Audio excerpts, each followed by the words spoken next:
Welcome to the Junkyard Love Podcast.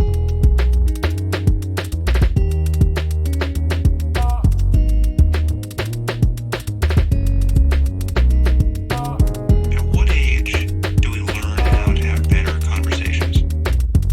At what age do we learn to have better conversations with ourselves?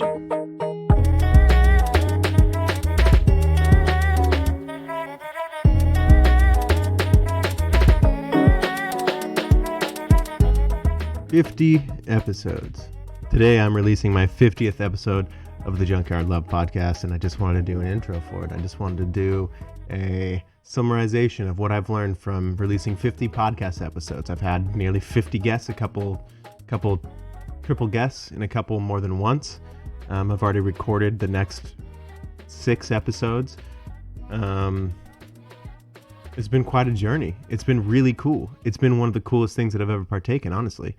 To have such in-depth conversations and really see so many different sides of people and really just pull their story out of them in a way that they're comfortable, in a way that's their truth. You know, learning about people and learning how different we really truly are. You know, I've had rappers and poets and Reiki healers and life coaches and moms and carpenters and electricians and bodybuilders and store owners and entrepreneurs and creators and construction workers and just so many different types of people, you know, and you really get to see below the surface of what our working title job is. We really get to experience each other from another level. We really get to learn about each other on another level. I mean, that's been the biggest thing for me with this podcast is the knowledge that you get from just mining the people around you, just reaching out to people who you've met or people that you find interesting or people that intrigue you and just say, hey, can you tell me part of your story? And behind that question, there's just a giant body of new knowledge and new perspective and new ways to change your view on the world. There's new, at every turn, with every new person that you meet, with every interaction that you have, they all know something that you don't, and they could teach you something that you never knew to ask. They could teach you what you don't know that you didn't know.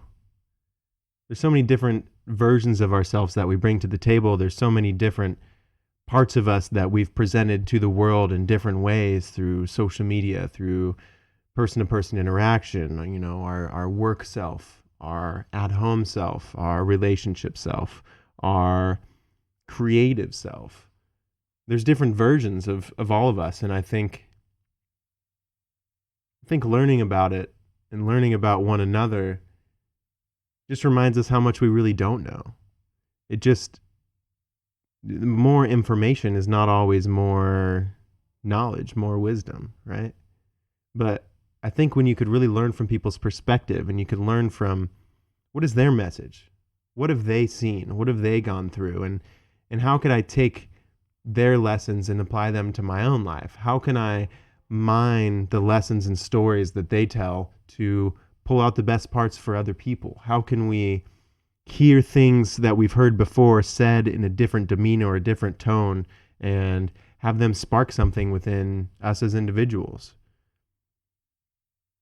I hope that what you guys have gotten out of the first 50 episodes is even half as much as what I've gotten. You know, all these wonderful, fantastic people that have agreed to come on the podcast and agreed to share a side of their story, and they've agreed to really be so vulnerable and so really put themselves out there because they think that it will help other people, because it does. You sharing your story helps other people in so many ways that you can't understand. You sharing what you have learned so far and sharing that you don't have it all figured out is a reminder to all of us that we're looking around on social media and in person and all these things, and we're assuming that everyone assumes they have it figured out, but nobody does. And I think that's the beauty of all of it. And when you learn from people, from their firsthand experience, and you just create room for them to speak and say something from within them, and sometimes they didn't even know they were going to say, you really get to see people with new eyes.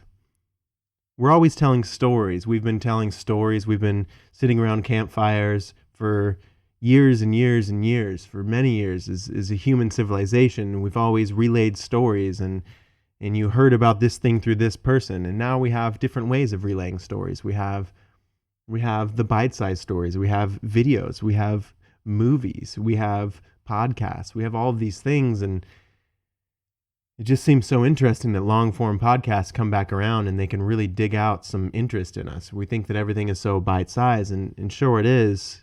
Sure, that's how we get our information, but how do we get... What does it have to say? What does it have to do when you see so many numbers, when you see so many people listening to 2, 3 hour, 4 hour long conversations and having value from it? I think that says something. I think it says that we're a bit disconnected. And I think when we can, as individuals, find places to connect, bridges within each other's personalities, within conversation, we can find bridges to one another, to one another's truest self. And we can meet there. We can have the conversation there. We're so divided right now. There's a pandemic going on. When I first started this podcast, I certainly didn't plan there being a pandemic. The first couple months after it happened, I was like, I don't know, what do I do? What do I have people talk about their dreams and their new business and their new entrepreneur goals and try to fake hope on here? I didn't know what to do, but I just kept plugging along, and I kept doing it because this podcast is important to me, and I think that it's important to other people, and I want it to be important to other people. I think that when you put your importance into something, other people see that, and they're like, yeah, all right. It's okay to make things important. It's okay to put my time and energy into something that only I see and maybe other people don't see or experience in the way that I do. It's okay. I think I've learned so much. This pandemic, and continuing the podcast through it, this whole thing has been such a journey for me. Listeners of the podcast are right with me on my journey. I record episodes where I'm feeling depressed. I have guests over when my ADHD is through the roof and I can't seem to focus. I listen to myself with these different versions of myself, and then when I re-edit it, I have to deal with my own self-deprecation. I have to deal with my own self-hate thoughts, and I have to watch them, and I have to say, oh, you're not going to edit that out. You're not going to edit that part where you were rambling, because that's who you are, and that's okay. And it's okay to not be perfect with your words all the time. And I get to see people in different perspectives, and I get to see people in different versions, in different characters of their own character. We're always trying to explain ourselves in one post, in one paragraph, in one caption, in one 4-hour long conversation. Well, you couldn't if you tried. And I hope what my guests and my listeners have gotten out of this first 50 episodes are that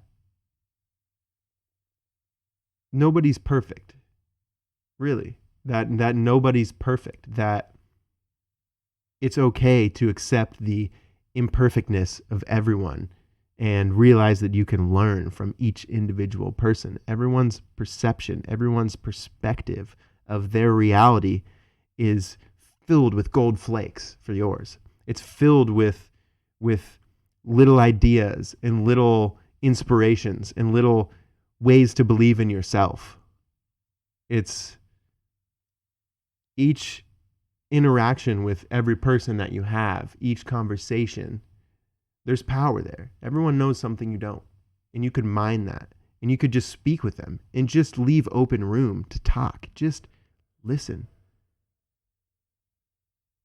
I think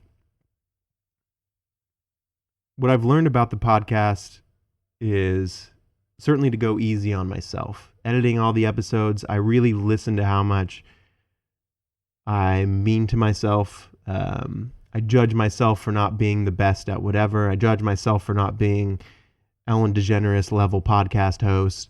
I judge myself for not being as good as Dr. Phil or Oprah with my inquisitive questions. I judge myself in all of these ways, but when I finish the episodes, when I post them, I'm always like, all right, I've let that go.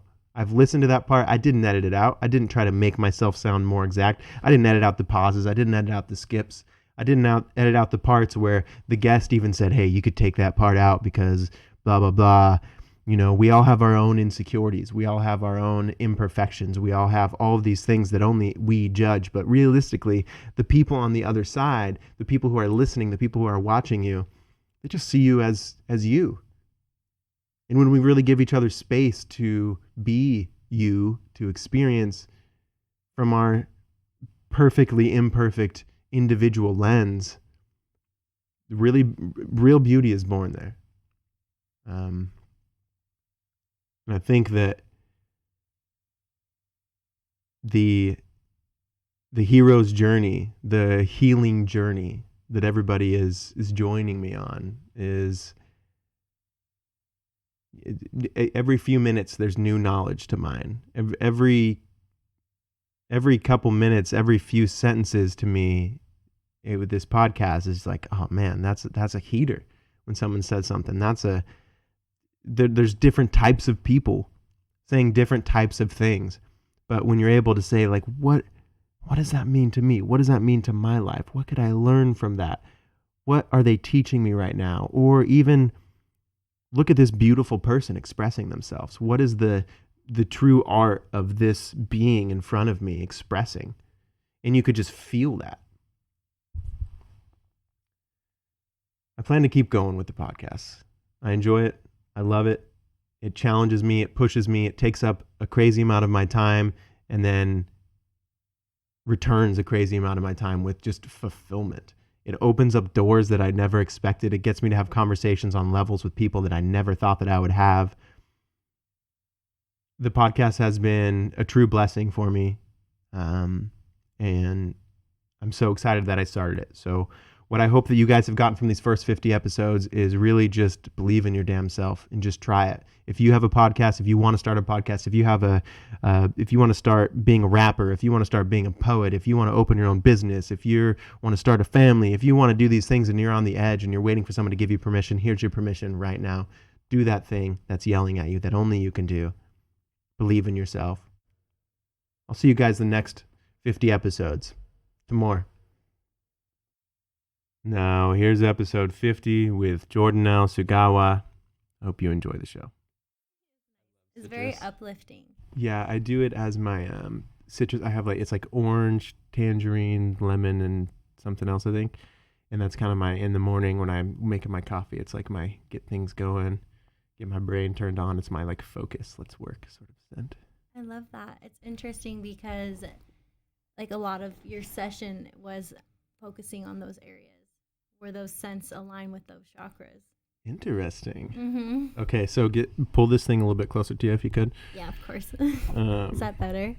No, I don't know. That's better. Okay, yeah, perfect. No, that's totally fine.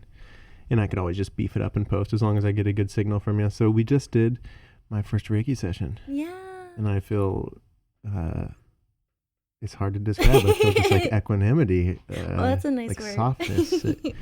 Yeah. So I don't want to, I'll put my foot in my mouth all day. I don't mind, but I would like to leave you the room to explain and just teach me what's going on, what just happened. Okay, so basically I set up my table in his space and we just did a basic 30-minute Reiki session. For those of you who've never heard of Reiki, which a lot of you probably haven't, it's an ancient Japanese styled technique for stress reduction and relaxation. That's the Wikipedia, that's a dictionary. But really what I'm doing is I'm allowing the universal energy to flow through me onto whatever I'm putting my energy into. But it's not my energy, it's the universe's. So that's the difference with another energy worker that wasn't Reiki. They're using their own energy and after they could feel drained. But since I'm using the universe's energy, I'm getting a session too. So you feel good, I feel good. Every time I'm giving a session, seriously, I'm getting it too. So it's really an addicting thing for me since I've started, because when you have this universal energy flowing through you, it's enlightening. Yeah. It really is. And it's so hard to put into words. It's weird for me to feel good, I guess is the words. It's weird for me to not have anxiety or to be stressed or to be concerned with other people around me, and to just be floating through the world, navigating around, just being me. Yeah. And Reiki has opened this pathway, not only for myself, but for people who leave my table, to just feel like they can be themselves. And that's like my intention behind it. It's healing at the energetic level. It's really showing people that you have the power to heal yourself. I'm not a healer. I mean, I am, but I'm teaching you how to heal yourself. Right. Basically, like, you leave my table and you have to keep doing the work, but Reiki hopefully inspires that. Maybe it's unlocking parts of your brain that you didn't even know you had, or you start getting ideas and you're like, well, I've never thought like this before. And you can't blame it all on Reiki. People that leave my table usually do feel better about themselves. They usually do feel lighter. They feel more energy. I don't know if you felt it, but like, you were twitching a lot. Yeah. Like during your session, like, energy was flowing through you. I could feel it. It wasn't even like, oh, like, I don't even know. I literally physically could feel like your feet like twitching in my hands. Yeah. I don't know if you could feel that or not. Yeah. I mean, kind of. It's like I was really trying to concentrate on my breath and trying to not think about twitching. Like, if I felt something moving, I was like, okay, it's okay. Jay told me it's good. Like, that's going to happen. Yeah. So I was just trying to like get back to my breath and try to, my presence, get back to being here. But yeah, I definitely did feel like vibrations and twitches, and yeah, it's interesting. There was also a moment where you had moved away from my feet, and it took me 20 seconds to realize your hands weren't on my feet anymore. Like, it felt like your hands were still on my feet. So that was an interesting thing. Yeah. So having you, someone mentioned, my friend Kaden told me this, like, where you cut like a part of a flower off and energetically that part is still there. You might not physically see it, but the plant still thinks it has that limb. So if you were to like look at it at an energetic level, you would still see like the part that you cut off for a while. Yeah. So I feel like with Reiki, my physical hands might not be in that spot, but the energy that I just emitted from the universe is still there. So that's why you can feel it still. So like, sometimes people will be like, I felt like there's 100 hands all over my body. Well, that's just because like the universal energy, you're open to it. That's the experience you needed to feel. That's what you needed to feel good. Everyone's experience is so different. So it's weird. You said 100 hands. So there was a couple things that came up. And Right. It's hard to know it's hard to decipher if I felt so me, it was what was louder than the actual feeling of multiple hands was the term 1,000 hands, actually came in my head multiple times. That's 1,000 interesting. hands. Yeah.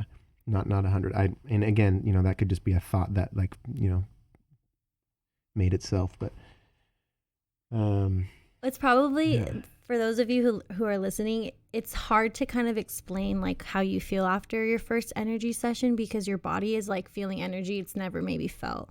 So it's probably like, I probably put Jake on the spot because I give him this amazing energetic relaxation, almost like blissful and calm. And when then you want to try to talk about it, it's kind of hard to explain your experience. That's why I wanted to kind of have this like raw explanation, and to just show that energy work is truly like it is half an hour, and the impact that 1/2 hour can have on your life is life changing.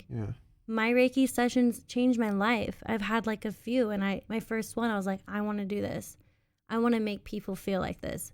The fact that I can put my hands on top of your head and like see your ideas and allow spirit to show you your ideas is beautiful to me. I literally wrote down like a thing that the universe like wants me to tell you.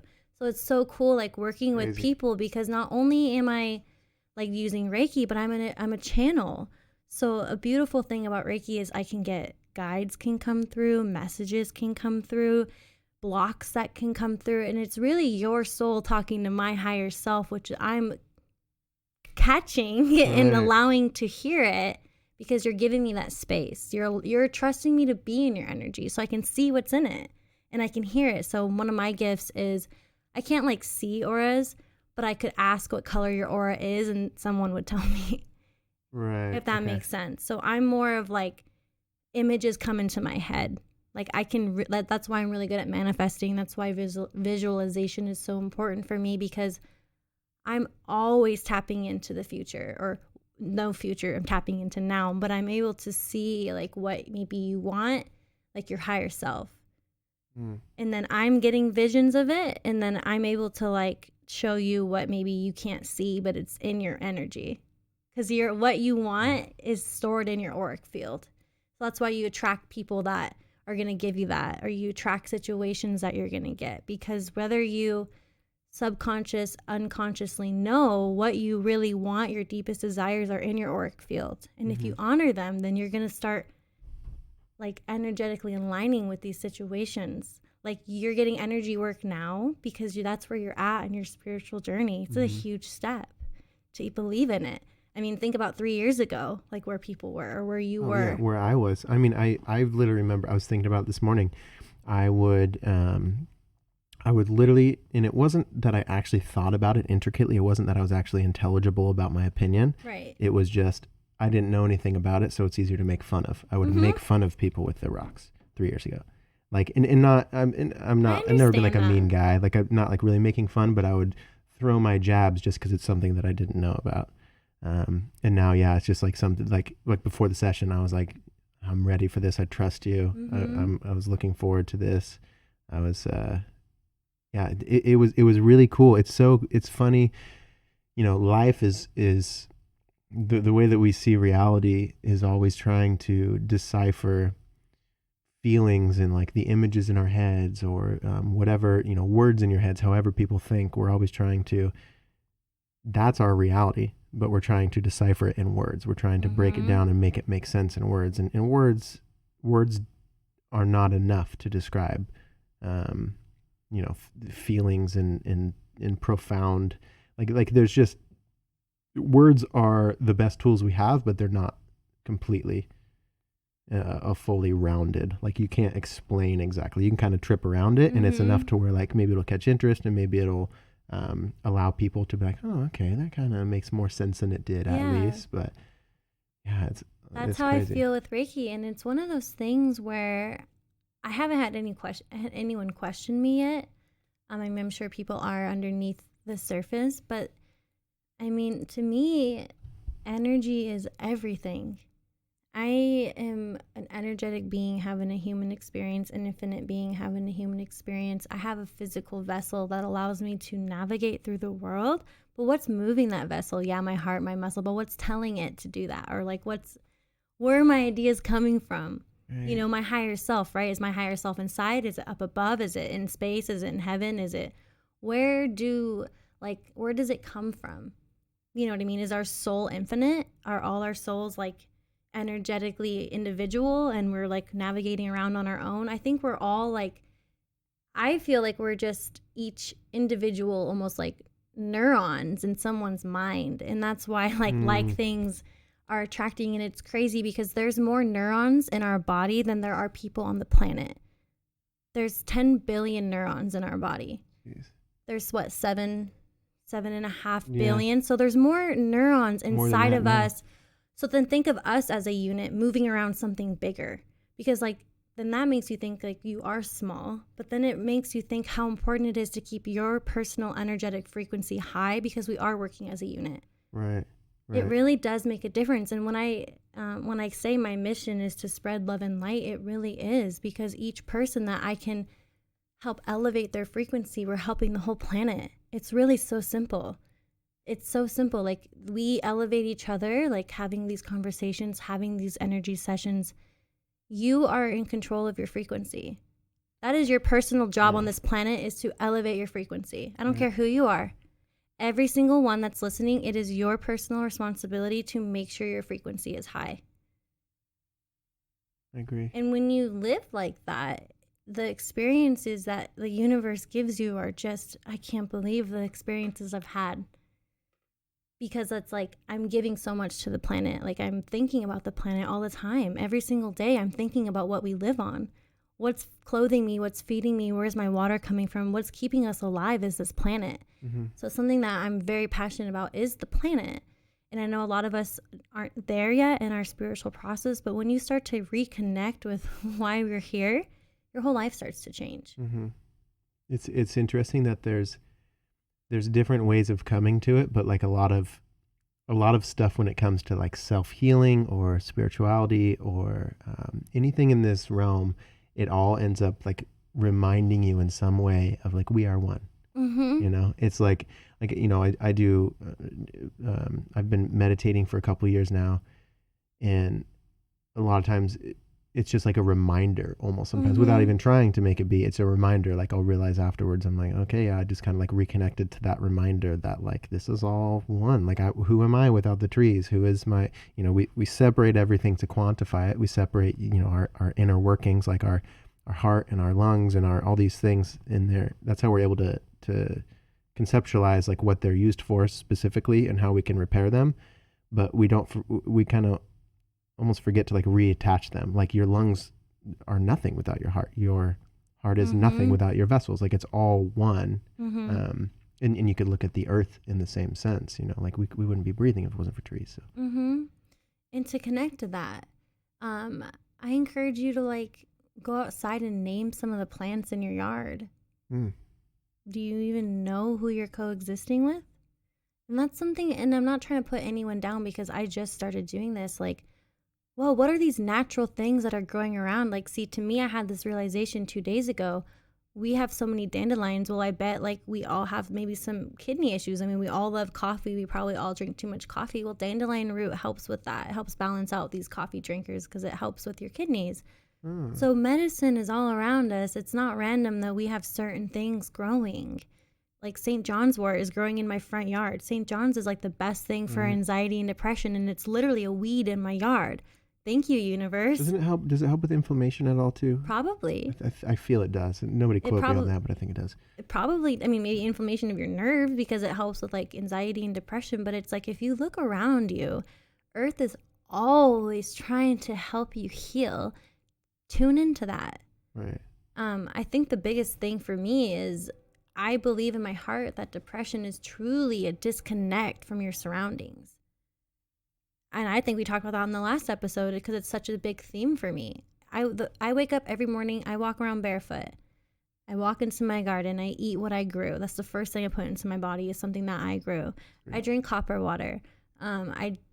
I try to move. I've been really into like moving and not moving in a structured way for me. You know, I haven't been working out as much as I like, but I'm moving my body in how I want to move it and not like, you know, insanity or like lifting. Like I used to think that was how I needed to move or I need to be moving in ways that other people are moving or I need to go to yoga class. But for me, movement is like dancing and like being more like energetically in tune with my body. Yeah, I'm really with you on that. I try to, especially if I catch myself being in like a mopey mood or like maybe it's not the best day today. That's okay. Be an Eeyore or whatever. I'll put on like after I've done my routine and I've got my day ready, I've meditated, and then it's like, okay, it's time to work. It's time to create.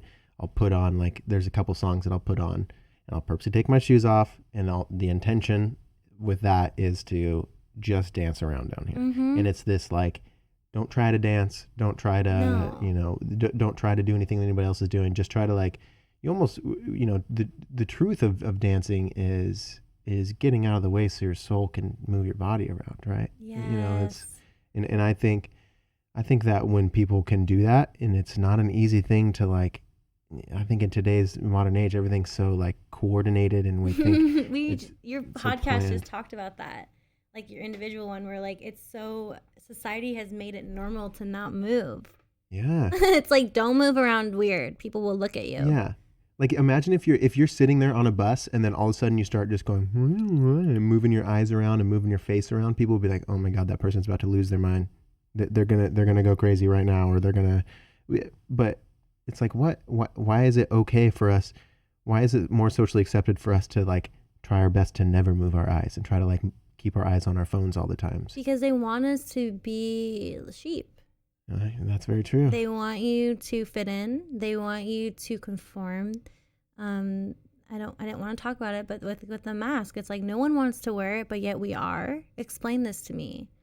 Everyone I talk to, they're like, don't agree with it, but yet we just do it. It's like when the government is doing I'm not trying to be like conspiracist, but the word mask alone to me is like not allowing your light to come through. So I think of it as a spiritual level, making everyone, and I was talking to a kindergarten teacher, my mom was, and how she communicates with her kids through facial features, but kids at school are going to be wearing masks. Oh, yeah. That's different. What kind of fucking world our little 5-year-olds are wearing masks and that's normal? So we're changing, we're really conforming now. Like it's like, I can't, you know what I mean? Imagine like, just envision like Pledge of Allegiance to the flag with mask on, and you walk into that kind of class and there's like 5-year-olds like. I mean, it's kind of weird because if you really think like we're such a ritualistic species, really. Like we, you know, prayer and mudras and you know, our meditations, like we've always, all of our societies through human culture, from what we've like read and uncovered and tried to decipher, they've always had some sort of like, this is the first time, these last couple 100 years are the first time that we really had a society that's completely ran on no like higher God. Like there's no like bigger than us thing. Like we're just egos just maxing out, running around. I think that like talking about the mask, it's like I feel like every time I start talking about like the race or like the race thing or masks or control or social media or all this stuff, like the more I learn about it, the more I like see how we're all reacting to it, the more I see how it just seems like all of these things are so vastly connected. Like, like it really is. I mean, whether you're a spiritual person or not, I feel like the uncovering, the unmasking, the awakening of the whole world right now is just coming through in so many different aspects. Like so many different types of people are waking up, and just, I think a lot of people are really forced to, I mean, we have like a traumatized society, and I think a lot of people are very forced to deal with their traumas right now. And I don't know, what do you think about it's hard to like quantify, but what do you think about the world right now? Like, do you feel similarities? Do you feel that like what we're going through is scary and it's tough, but like in a couple of years we're going to be able to, like, we had to go through that? Or see, I don't feel fear at all. Really? I haven't felt fear since one day since this virus has happened. Oh, that's great. I think part of that is who I surround myself with. My friends aren't scared of it. I think it's not watching media. I think it's not being on Facebook reading fake articles. I think it's not allowing people to talk about it in a fearful way. Because if you think about it, this has been planned. This has been talked about. Even astrology has seen this. So my friend's astrologer, and she's talked about how like in the 70s when the riots were, you know, the 70s is known for like the rioting that's happening now. The planets were in the same way in space. So we're relearning a lesson. A new generation is relearning what a lesson our elders have learned. But the virus thing, it's all planned. Corona, crown, so many no one's super spiritual. Not that you have to be spiritual to think this way, but a lot of the people that I surround myself with and who I get my information from has not been scared. This has been planned. This is it's almost like the light is winning, and this is like the darkness's last thing to like grab on to any form of control that there is. And to really, but what it's actually doing is it's bringing us closer together, because we're all like, fuck you. Yeah. Who are you? And it's really, I love, it's bringing us back to our roots. Like, more people want to learn about gardening. More people don't want to have their babies at hospitals. More people are like, doctors aren't always right. More people are questioning the government for the first time. Right. Thank you. A lot of people are seeing that what we've been taught, something that I've known for a long time, is all false. You know, why do you believe the news to be true?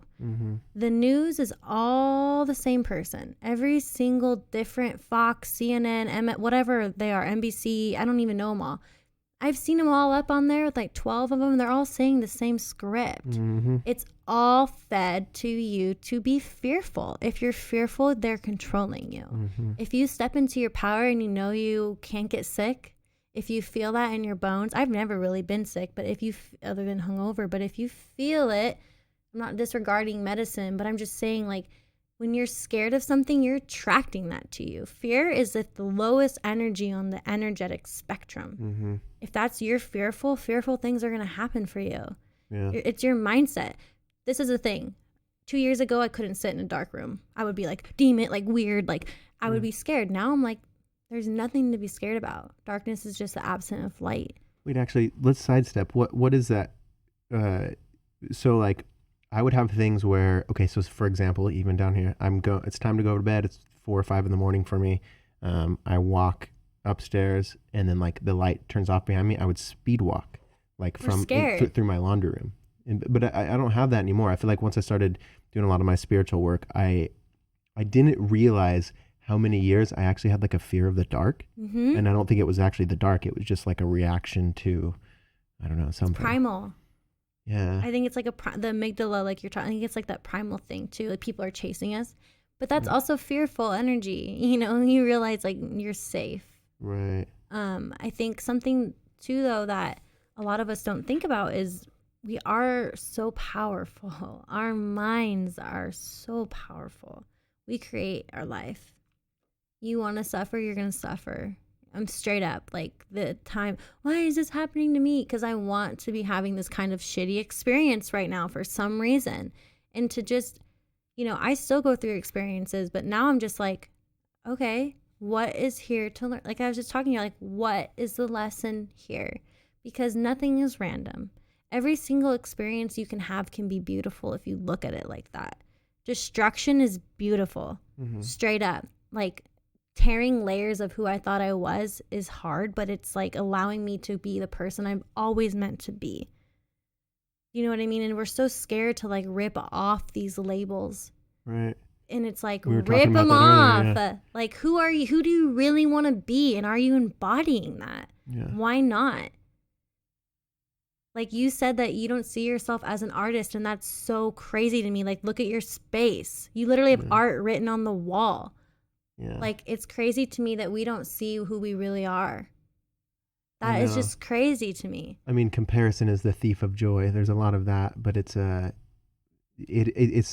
so crazy that our society runs from a place of it being so difficult to step into who we really are. Like really just think how simple it is. Like so many people aren't doing what they really want to be doing. Like they aren't feeling fulfilled in what they're doing. It's just crazy. Do you want to, I want to go back to my session. Would you like to share some of that or? Yeah. So some things that came up for you is just like, what's holding you back from being the best version of yourself? Okay. Why don't you like produce more like music and sound? Because people love it. I remember my experience. I remember every single set you've played that I've been to as like awesome. A great experience. And everyone around me too. Like I remember every single, I mean, I was drunk, but I remember like my experience being there. Because like you might not see yourself as this way, but like shamans produce music, like creating experience through sound, allowing, when you are creating music, I'm sure you already know this because you're an artist, but the way I love it is because everyone's vibrating at the same vibration. You're literally changing the vibration of hundreds of people with sound. You can choose to raise it. So it's like, what's holding you back from doing those things? Because I feel like that's what you're good at. Right. What are your limiting beliefs you have on yourself? Why don't you see yourself as an artist? Like kind of just asked you that. But just like really thinking like what's holding you back? Like what is making you like not see that you can do all these things even though you're literally doing it? Yeah, that's funny. And those are questions that Spirit asks. So when Spirit asks questions, it's very like cutthroat, but it's like to the point because it's so simple. You know, we overcomplicate it. I do all the work. Obviously, well, like you still don't even see who you really are. You're not doing enough work. Because I see myself not all the time. And to see yourself as not being egotistical, it's actually the opposite. Because I'm seeing my light. I'm not seeing my ego. You know what I mean? I'm not seeing everything I've accomplished. I'm seeing like who I am as an energetic being. And it's just infinite. and it's just love. And it is like me just being me is allowing other people to just be them. And that's what I want to do. I want to just continue to show up and be authentic and to continue channeling things for people to enjoy listening to continue expanding minds. But everyone can get here. It's not like it's just me. It's just a frequency that I'm vibing at. Other people can tune up. This is for everyone to access. Right. It's not just for me. It's for everyone. And that's why I'm like, we can all be here. Yeah. I'm not a millionaire. I don't have a lot of money right now, but I know that I will, and I do. Like if you manifest it, it's not all about money, and that's something that I've been working through a lot is like feeling deserving of money, feeling that my spiritual gifts will bring me money, trusting that what I want to do will bring me money. And that's a lot of people's what's holding them back from being what they really want to do is they don't think it's worth anything. Right. Yeah. I think we quantify if it's worth our time. Is it worth your time? Well, does it make you money? No, man, don't do it. Like that's how we think. That's a limiting belief. Yeah. That's not great. It's crazy. It's so interesting. I had, so during our session, I also had like it's weird. I'm half, it's funny too. I'm also in just this like super chill state. I feel like, yeah. That's what Reiki does. It makes you super relaxed. Oh yeah. I'm soft for sure. So I had this like time, cause towards the beginning, I felt, I had tears come out of my eyes. Mm-hmm. And during that time, it was actually like I don't know. Okay, so in my head, I actually remembered this time, like, I don't know, 6 years ago, where I was at the ape caves with a couple friends, and we were walking through, and we like stumbled across towards the end, like these dudes with like an old book and candles, and they were doing something that felt weird and like a weird vibe. Like it didn't make me comfortable, like, but it was so interesting. Like that moment came up, like during tear, like, I don't know if, okay. And so and I'm not saying that I know this for sure, but I think back then my like very quick, small example of what they were doing was like, oh yeah, they're doing some like satanic stuff. Like that was you're like fearful. Yeah. And so, but it really, what if he was just like lighting candles and like honoring the earth? Literally, he could have been the nicest guy, but we just walked by with like this so like weird, like. But he triggered you, and that's what he's supposed to do, and you remember that experience. Yeah. And it was just so weird that came up. Like I haven't thought about that forever. It is weird. Like, this is not true, but it's crazy because I'm like, what if that was like a future version of yourself and you had no idea and only you remember that shit? That's where my mind goes. Because like, why do you remember it? I was thinking about that when I was giving you Reiki. I'm like, memories are so weird. They're like keys to doors in our pathway of enlightenment. Right. Because why do you hold on to certain memories? Why are they locked down? Some are open, some aren't. You never think about some. You think about a lot all the time. And I think they're there to guide you because we base so much of our life on our own experience, right? But when you're remembering something like that, it just kind of shows you to me, it shows you your growth. Because now if you saw that, you would probably ask him what he's doing. I'd probably stop by, see what's up. Definitely. But that's showing you, spirit was showing you your growth. It's interesting too when it comes to memories because, something even like working through like a traumatic childhood or something. Mm-hmm. Like you're able to take memories that you didn't want to deal with before, but then you open them back up and you see them in a different light. Like it's still the same memory, right? But you're able to ask yourself like, what really happened? Mm-hmm. What was my interpretation of it? Yep. What does that mean to me now as a 28-year-old, 27, like whatever it is? Like, it's funny because the memories stay the same, like the past stays the same, but then you get to places later on in your life where you change and you're able to look back at old memories that you defined in such an obtuse way, right? And you see it in a completely new light. Yeah, an exercise that I love doing is going back to your memories and changing how you would respond and how you'd react and actually change your current reality. So you could go back to that memory and talk to that person. Anything is possible. Don't let your mind be like, I can't go in the past. Right. Yes, you can. I do a lot of healing where I go back to whatever age I'm at, and then I'll give myself a hug at that age. If it's 7, if it's 5, if it's 12, if it's 16, if it's 21, whatever it is. And I'm just letting that person know from the future that it's okay. It's all right. You are loved. You are worthy. And in a crazy way, it heals the present because you're healing your past.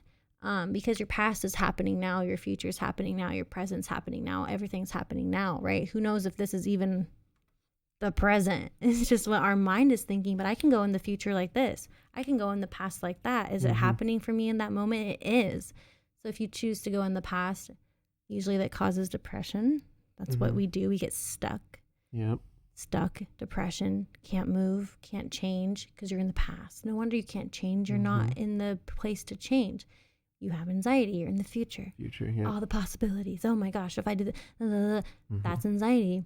When you choose to just be in the present moment, you don't feel, at least for me, I don't feel those things. So when I can recognize that I'm feeling low, when I recognize I'm being more manic, I can recognize that I'm not being present. And if you live your life in the past and in the future the whole time, are you even living your life? Right. That's a huge one. That's the thing. I love. I try to push that too. Is like depression. You're thinking about the past, aren't you? Anxiety. You're anxious about the future, aren't you? Which means you're not here. No. You're not concentrating on your 5 senses. You're not trying to get grounded. But it's. I gotta use different vocabulary. It's crazy. I say that a lot. I think that there's a lot of this stuff that quantifies and it stacks on each other. And that's something that is hard to, like, you just have to trust, you just have to have the faith. But the more, so for me, the more that I practice my meditation, the more that I read my books on meditation, I listen to lectures on meditation, I learn different types, different teachers, all these things. Yeah, but you're the teacher. Yeah. See, so I'm like learning, I'm almost like sharpening my own toolkit and building my own tool bag in that same way. Yeah, because where will you be in 10 years? Yeah, I know. You should be leading meditation retreats. You don't even know it. There's a reason you're drawn to, that's something I'm not trying to cut you off, but spirit just like came through. There's a reason you're interested in certain things. And when you start learning about something and you can't stop because you're learning it, because you're going to be teaching it. So we each are interested in certain topics that are going to benefit the whole planet. And they're all different topics, right? Like I'm interested in alternative healing. Well, I'm going to open a wellness center. Makes sense.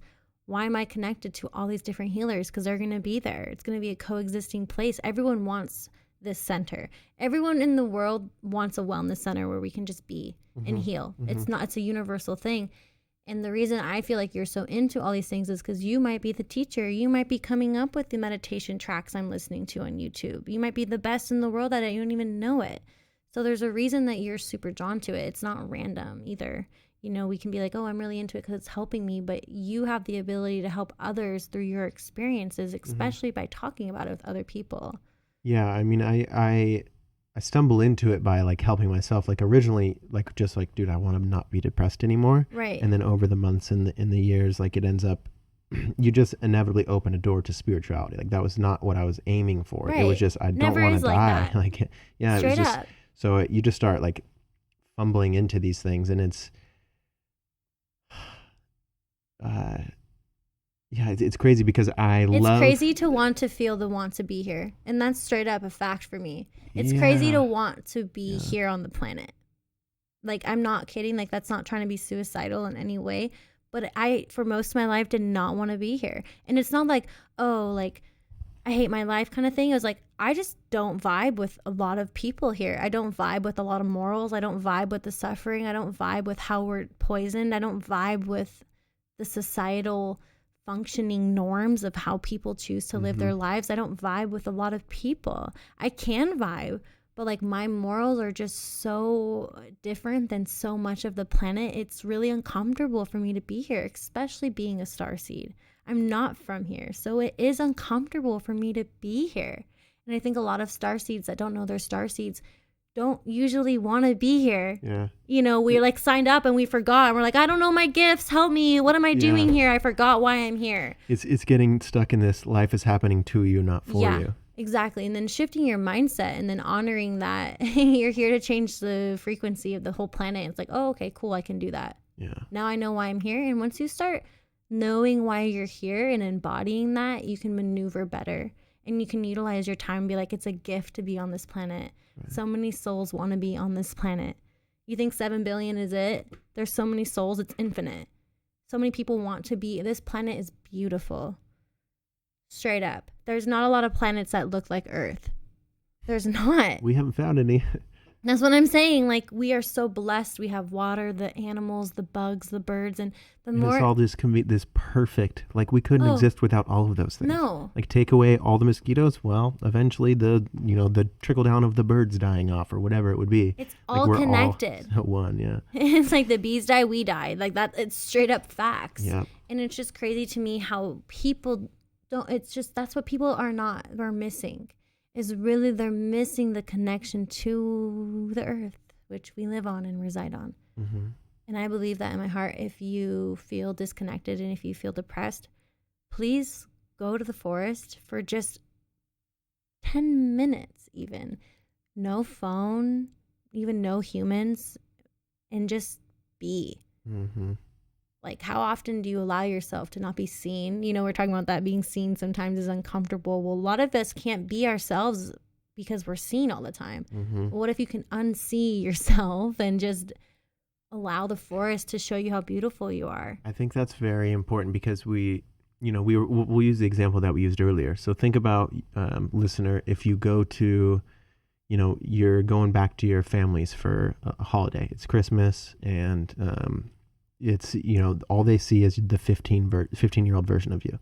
And then anytime that you're not matching up with who they knew you to be as a little girl or a little boy, the people around you like make jokes or they try to, they buy you the same thing that you loved when you were 14 and you're like, I'm just a way different person, blah, blah. But I think that if you really, me as like and you as well, as just a chameleon personality, like able to kind of like mold and like be what needs to come up in this situation to make it the most comfortable for everyone. A lot of times we get lost in that. Like a lot of times when we're constantly surrounded by people or even our phones, which now connect us to an image of what we think we are, especially with social media, we aren't ever really able to like shut down. Like, okay, when nobody is around, when I'm not being what everybody else needs or what I think is going to jive the most with everybody, when I'm not arguing, saying yes or no in my head with I am that 15-year-old version or I'm not, there really is something pretty profound that starts to happen. You start really questioning, like, wait, what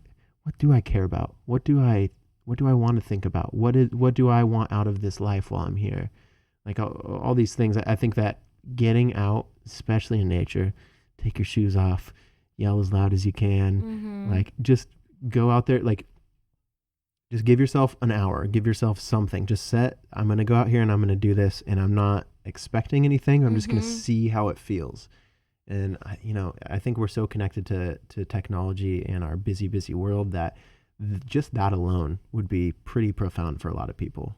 And it's so crazy to me. I'm not putting anyone down, but I just cannot not be touching plants every day. And I realize, that's one of my gifts, because to me, it's like, why doesn't everyone have a garden? My babe's like, you have a green thumb. Like anything you touch grows. He's like, not everyone has that ability and to honor that. And, but to me, it's like, I feel like one of my reasons I am here is to reconnect people with the planet and to appreciate plants more and to appreciate our food more and to think about where your food's coming from. And something that I really try to embody too is I like to just eat one ingredient foods and put them together. Simple, right? Our body's really simple. I've been trying to not eat anything in packages, to even bottles. Like, of course I still eat Top Ramen and Cheetos sometimes. Unfortunately, I have my vices, but I've been really conscious of, I've been trying to just do like even liquids.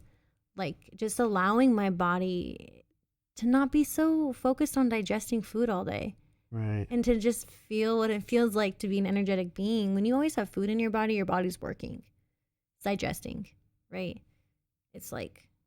Do you do fasting at all? I do. Yeah? I listen to you talk, I'm like, I intuitively did that, but I just never called it that. Right. But I intuitively don't eat in the morning. I mean, I'll drink this 16-ounce smoothie for like 4 hours in the morning. Like I made this at 10. I'll probably be drinking it till like 2. And it's not that, I don't know what, I even smoke, and I don't crave things like I used to. Well, a lot of something that I noticed too. I mean, because I still have my vices. I still have times where I'm like, I'm gonna kill this bag of chips. Like I have like binge eating problems that I'm still working with. Me too. But like there is the way that I started thinking about it, and the way that it started making sense. And then I was like listening to I think Dr. Mark Hyman, I think. But he's a great person to listen to about like what the food does to us, and our gut is vastly connected with our brain. Yeah, it's I mean, a lot of our serotonin, yeah, what's it, 90%? I know we're always on the cusp of the same thing. The way that I see it, so when I had stopped a few years back, I had stopped drinking. I was like, dude, it hasn't been, I don't remember the last time. Maybe it was since I was 14 when I first had a drink. That was the last time I went a month without drinking. Like just not drinking every day, but it's just the regular life. Is we drink Friday, it's Friday, we're going to drink. It's Thursday, no, we're maybe going to drink Saturday for sure. It's just this weird continuous thing. But I think that continually having our same habits and not giving ourselves like 30 days or 60 days, I think that like those materials, like if you say, let's say like a certain sugar makes us, it pops thoughts into our head if you keep feeding it. So like if you have the same alcohol every day, if you have the same alcohol once a week, you're feeding that false voice. Yeah, right. Yeah. It's like, it's almost like having a little mini curse of like our thoughts always cue it in, and our thoughts always like, oh, this is why I want that, and here's why I want that, and oh yeah, it is fun because you're going to go hang out with your friends and that's good and blah, blah. But really like the root of that could just be because you have like an addictive chemical in your stomach. Yep. That is making you continually want to get it. Like the same way. It's also called the parasite. Parasite. Have you heard about that? Yeah, that's a good word for it too. So in the 4 Agreements, I don't know if you read that, but it talks about the humans all have a parasite, and the parasite almost like ego, and you feed it what it wants. Yeah. You feed it the partying. You feed it the education, you feed it the certain food, the certain alcohol, the certain experiences. You feed this thing a certain are you okay?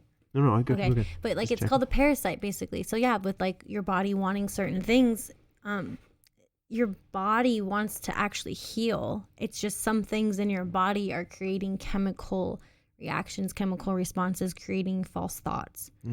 Because I'll have like 16 sometimes different opinions in my head, and I'm like having to like filter out like, and what is it? And then when I literally, if you go, what does my higher self want? And then it's like computing, and then you get your answer. You know what I mean? Because no, I don't think my body does probably want top ramen. You know what I mean? It's like, I was just talking to you about that. I'm like, oh, I'm probably low on salt.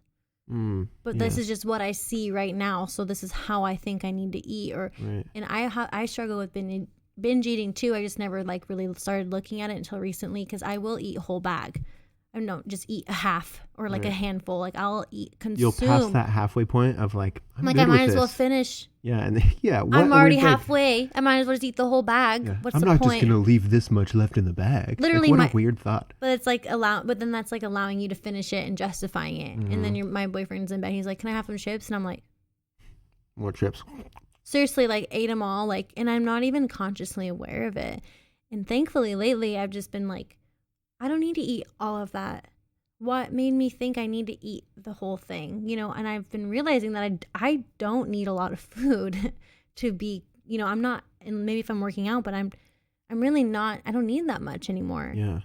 I think that our food is so non-foody that it really doesn't cleanse what it needs to cleanse. It's just the best that we have. Like I was just talking with Shaylee about it. We were at Antidote Tap House, and they have like some older photos from like the 40s or 60s or something of the building, the Antidote Tap House, like what it was before. Oh, cool. And they had, there was like this cool old car parked, and there was like all these older gentlemen, and they're all dressed all nice. And I was just noticing, and I notice it a lot, but I notice how their faces, like there's more, they're thinner for sure. Like that's just an inevitable, like Americans are just bigger now and whatever from so many ways. But like just the kind of like the chubby swelling in their faces wasn't there that like everybody has now. That inflammation. Yeah, our constant inflammation. Yeah, I'm not a fan of inflammation. It's interesting to think of like, if you put something in your body that you don't know what 20 of the 23 ingredients are, tell me why you think that's good for you. Straight up, do you read ingredients on your food?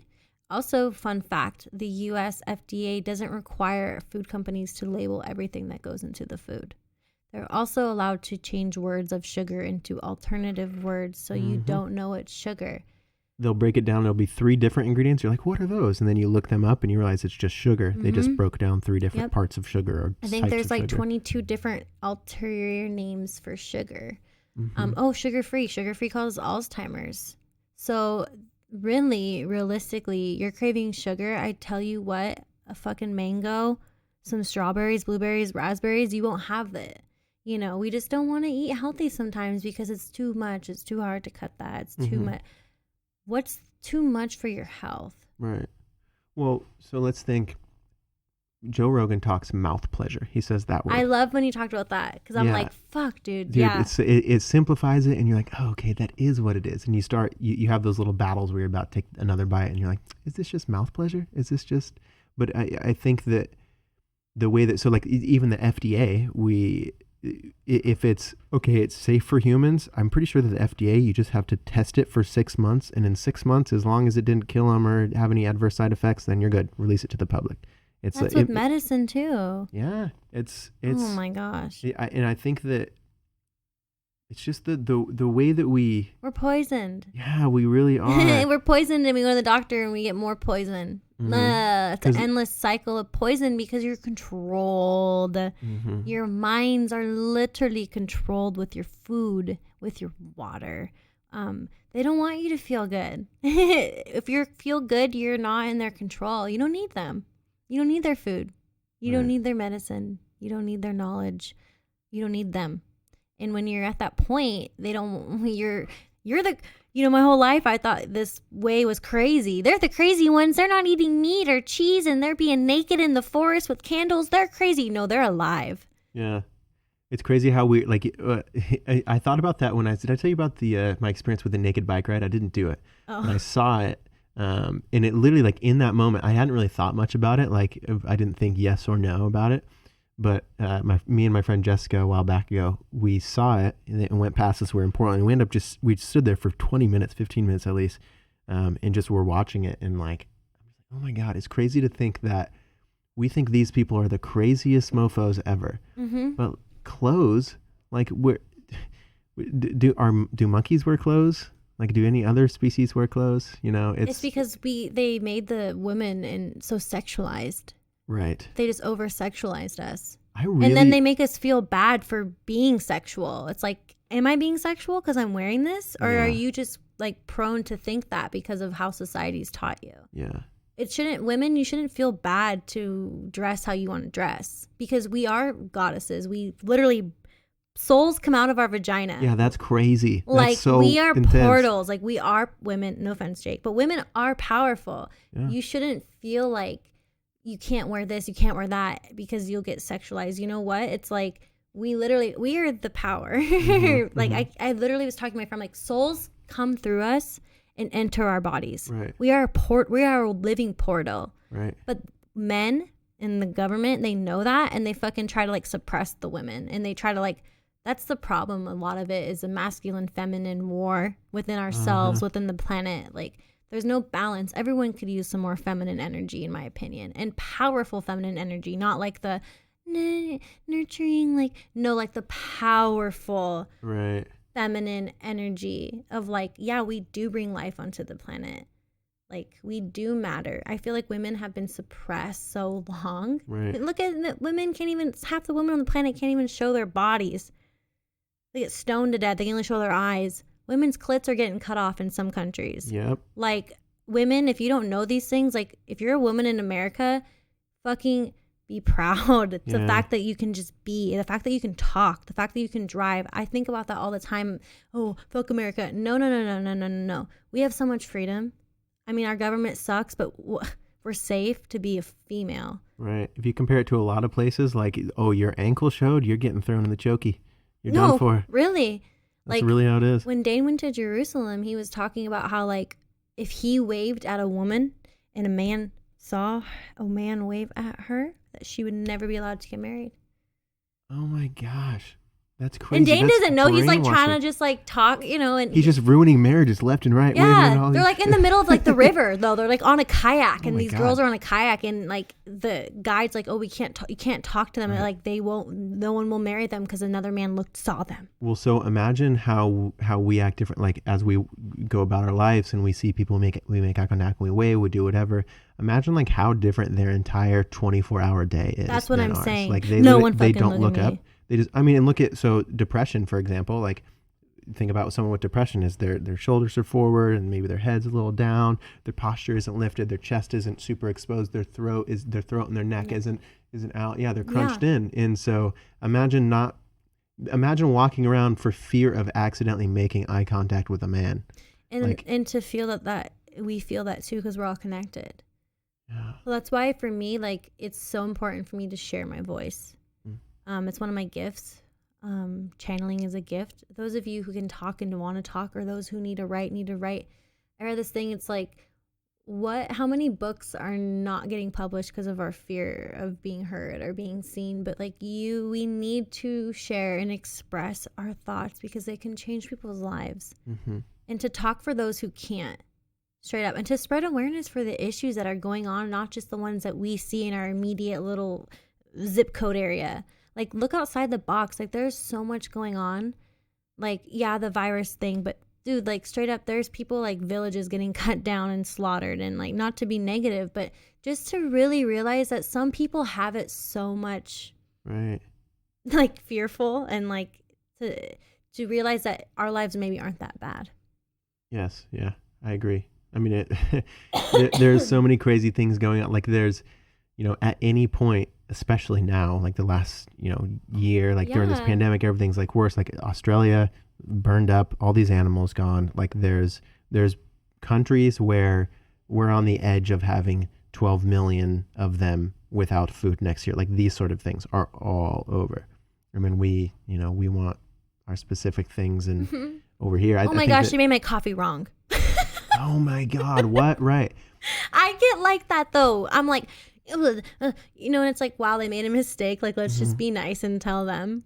But it's like, and then you're putting negative energy on someone who's just like trying to be getting paid minimum wage and just like trying to do their job. You know what I mean? Well, and we leave, even on their end, there's such a disconnect with like, people don't like to be told that they're wrong. People don't like to be told no. People are used to people being mean. So it's like, oh, this person didn't like my drink. Like, I got to protect myself. I'm going to put up my boundaries, or I'm going to put up my, I guess, not good boundaries, barriers rather. And people come at each other with contempt on accident too, in that same way.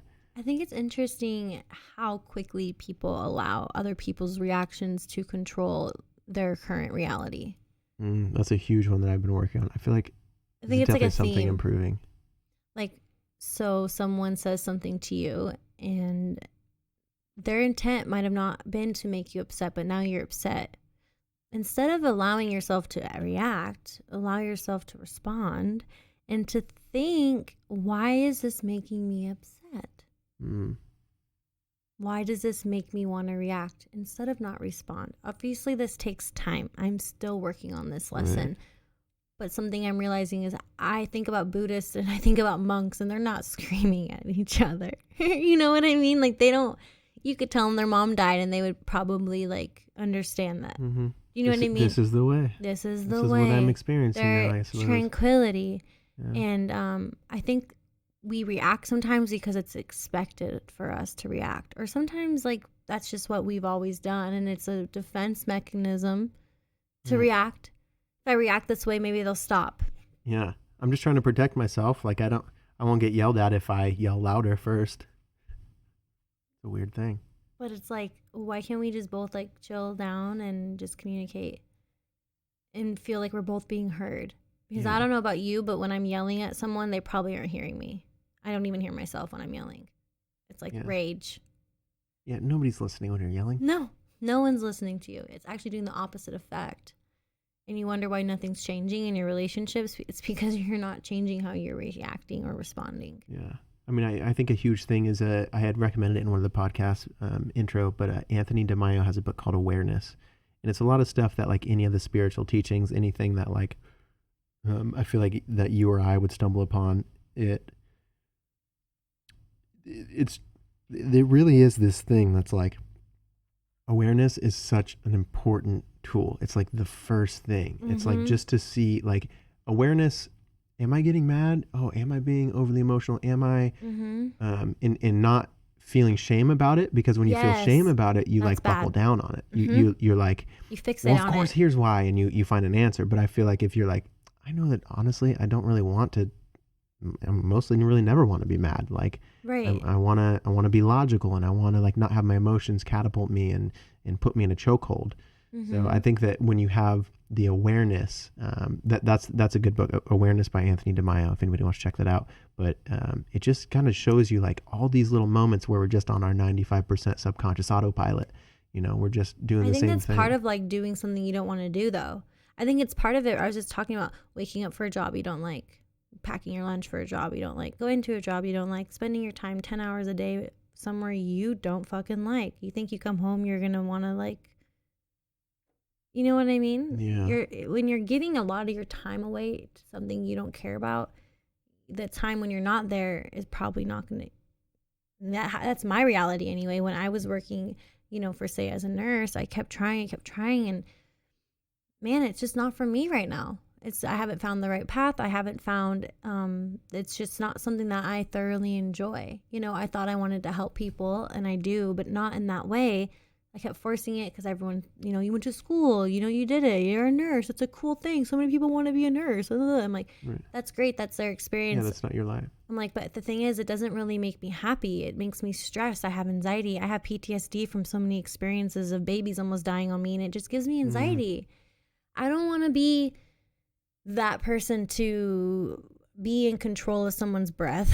Like, I don't want to be the person to have to, like, that's just not me. I don't want to be in trauma anymore. And I think when I went into nursing, I liked trauma because that's how I was raised. I grew up in a chaotic household. I grew up with screaming. I grew up with not talking. I grew up with figuring it out on my own. And I grew up with just all my own kind of resources. And I feel like as a nurse, you're kind of doing the same thing. You're having to trust your instincts, and my instincts are really good. You're having to react. I'm really fucking good at reacting. Nursing is reacting really fast. Right. Like, it's crazy to me how people want to go into trauma. You know what I mean? It's like, what kind of person is that they want to experience other people's trauma every day? That was me. I thought I wanted to be an ER nurse. Trauma, I love it. Really? You want to be around people's trauma? Like, and that's great if you do. Nurses, thank you. Doctors, thank you. Like, we need you. But I'm like, what really wanted that? That was like that was like my childhood trying to come out and heal.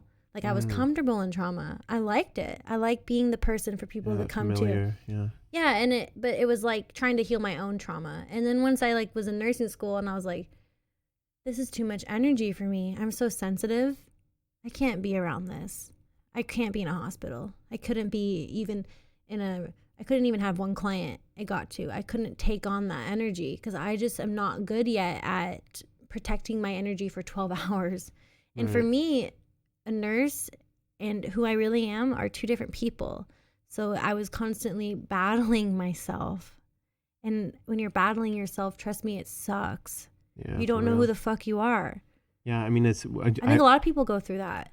Yeah, I worked at Weyerhaeuser for 5 years, and it was like, I would almost get that same thing that you were talking about. People like, oh, like how'd you get that job? Or like it was like I was so lucky to have this job. They're like, oh, like I applied for that, I never got an interview. Like it'd be like stuff like that. It's like, what do you mean? Like it's like almost like there's places where there's a lot of people sometimes should be telling you that you're grateful, but if you're not feeling grateful for it, maybe that's something you should look at. You know, maybe that's like, oh, like maybe this isn't for me. Like it was, it was great for me for those 5 years because was it financially great for you though? It was, yeah, that's the thing. That's the thing. Is that the only reason why you're doing something? It was a lot of safety. Right. Yeah. But is that growth? No. Is that comfortable? I was able to like do my DJing on the weekends, and then towards the end I was able to like go to school in between, but then it just got too much like when I'm really like. But do you think that caused a lot of depression?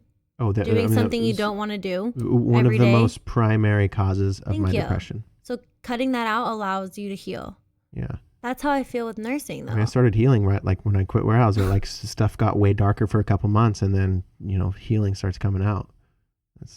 But that's the thing. Like, so many of us do things we don't want to do because it's comfortable. It's okay to be broke and work on yourself. Yeah. Truly it is. It's okay to not have that. Money's not the only currency. No, because when you work on yourself and you become in direct alignment with what you're supposed to be doing on the planet, the universe just supports the frick out of you. Mm-hmm. People start coming to you for business ideas. The opportunities start arising. You start to get those $1 million ideas in your head because you're opening space for it. Them, and you start acting on it, and you start writing more, and you start doing more, and you start realizing and seeing the worth in your creativity. That's something that I never saw in myself until this last year. Mm-hmm. That I'm a creative being and I love to create. Like, I never had space or put time on that. That was never a value in my life. Do you find that we've talked about social media and how it comes to that too? I feel like you're so on your game when it comes to social media. You've completely, like, you don't care what anybody thinks. You're completely yourself on social media. Do you want me? Yeah. Okay. Yeah. I'm like, wow. Yeah. Really? You feel that way? See, I don't even believe it. Oh yeah. No, I totally do. Because we've discussed this before. So I even had like back in the day, I was constantly had DJ mixes that I would upload at least once a month. I love them on SoundCloud. Yeah, I missed that. I had a few accounts get deleted from copyright stuff just because when you're mixing other people's music, but I would literally, back then, people would like comment that I don't know, or even somebody that I'd met before or something, or it'd be something as soft as like, this transition needs work, or like they would comment or like say something about my work, and I would take it as just this horrible, like I would think about it all the time. I would like question if I should be DJing. Like, it's so crazy. So you just answered one of your questions. But what was it? Like, what's kind of holding you back from that stuff? Like, when you are producing and stuff, like allowing other people's. Yeah, it's other people's opinions, but I have like feelings of, so like I'll feel confident, and then somebody will comment something like that, and then it won't be just particularly them, but it'll be like, wait, let's be real though. Like, am I that good? Do people really care what it starts this whole like stupid, silly, like self-worth thing, Mm-hmm. really. And it just gets so tied up with opinions, what other people care about you, but also you are good though. Thank you, Jay. People also think that everybody's trying to figure each other out in weird ways. Like, I didn't say that transition was good. I'm just showing you my art. Here's what I did. Mm-hmm. People are always trying to negate, I think. And when it comes to social media, it's like, oh, you don't line up with this thing that I think that you're trying to be. Mm-hmm. So I'm going to comment on that. And I think that social media can kind of keep us locked in that in some senses, but being able to, like, when you post, like, it doesn't matter what anybody says. It doesn't matter at all. I haven't honestly had anyone be rude to me. Yeah, see? Hey, realistically though, nobody was really ever mean to me. Like, I was just super sensitive. I'm still sensitive, but I would just, like, one comment would be, your transition needs work, which is, if that was another DJ commenting and like, he's giving me advice. He's just trying to help you. Yeah, but like when you're sensitive and you're... Mm-hmm. You take it so personal. Yeah, at least I would too. I did. I would do the same thing. Someone one time was like, oh, your dancing is weird. And I was like, I deleted it. And I was like, that's so silly. I don't care. Oh my gosh. I don't even know these people. Why did I allow? Yeah, you're weird. Like if you were a bunch of people just like you, if they were dancing, they'd be like, dude, this is the most normal dancing I've ever seen. They're like, I love your dancing. I do the same thing every morning. It's just crazy because I go back and forth with like being in my body. Like, I love to dance. That's something that I've always enjoyed. I've never really been like ashamed of that. But when it comes to like being sober dancing, not that I can't do it because I do it every morning, but it's like, oh, she's sober. And because everyone used to think I was like always rolling or what is she on? And I would like nothing, I just allowed like the energy to move through my body. And then I think sometimes it's triggering for people. Oh, I think so like too. Not only am I in my light spiritually, mentally, emotionally, but then to show it physically, it really causes people to be uncomfortable because wow, like I can't move my body like that. Yes, everyone can. Mm-hmm. It's just so primal for me. I'm so connected to my roots. I feel Indian at my heart. I am Indian. To me, it makes sense to be dancing around a fire with my friends. Yeah. That just seems like everyone should be doing drum circles every month. It's something that I want to start doing because we should be dancing with our friends and like getting it out, and like being able to feel like you can spiritually express yourself physically has been changing. Like wow, like I want everyone to feel like this. It just feels good. Like it's a great way to start your day, to just physically express yourself spiritually though. Yes, I agree. Like I say, I like to get out of the way, make sure I'm not like trying to be a certain thing. I like to just get out of the way, and you dance, and your body tells you what you're doing, what you're going through. Your body tells you where to move and how to move.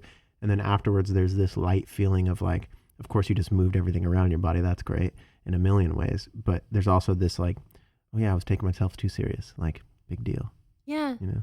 Yeah, and like to realize that like animals move, like they shake and they do like weird things. They like stretch when they wake up, and like every time. We're animals, you know, and I think we've just forgot that we are like physical beings. Sometimes we get so like structured and we forget like how we can move. You know, when we were younger, no one cared, but now it's like, oh, we're an adult, we're not allowed to like, you know, and there's not a lot of space for people to move like that. You know, now we're at the bar and we act cool and we sit at this bar table, and anyone that tries to dance is weird. It's like, do you remember house parties? Like, do you remember like what we used to do in like freaking grass and like backyards? Out in the woods.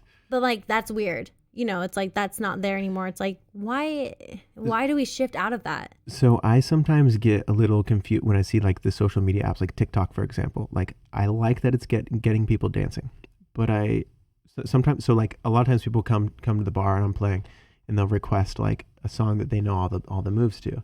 And I think there's a big disconnect there of like really dancing, just like moving your body and feeling how you feel. And I want to perform this dance that I've gotten good at. It's like this very robotic version of dancing that's not dancing. Because then it's like, oh, everyone knows this dance. It's normal. I'm moving normal because this is what the dance looks like. So we're normal. Yep. And the dance floor will be packed. Like literally like you play Cupid Shuffle or something. And that's the one time. But it's community.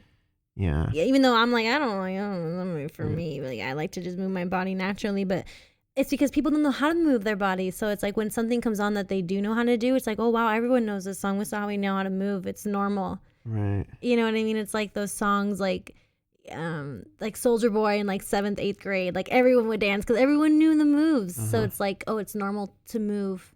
It's okay to be seen right now because this is a normal thing. But when you're moving unstructured and you're moving freely, it does stress people out. How can she move like that? Like, I remember people like staring at me and like question, like, is she on drugs? Yeah, I mean, sometimes I was, but I mean, I wasn't always. You know what I mean? I wasn't always on Molly at every party. Like, yeah, so I actually I used to have this lady. I totally forget her name, and I really wish that I had remembered her name. I introduced myself once. She was totally sweet. But she used to come, like, when I was playing around town, she'd come to like the bars that I would play at. She would go to the club that I was playing at. And she would be there at 10 p.m., like right when I start.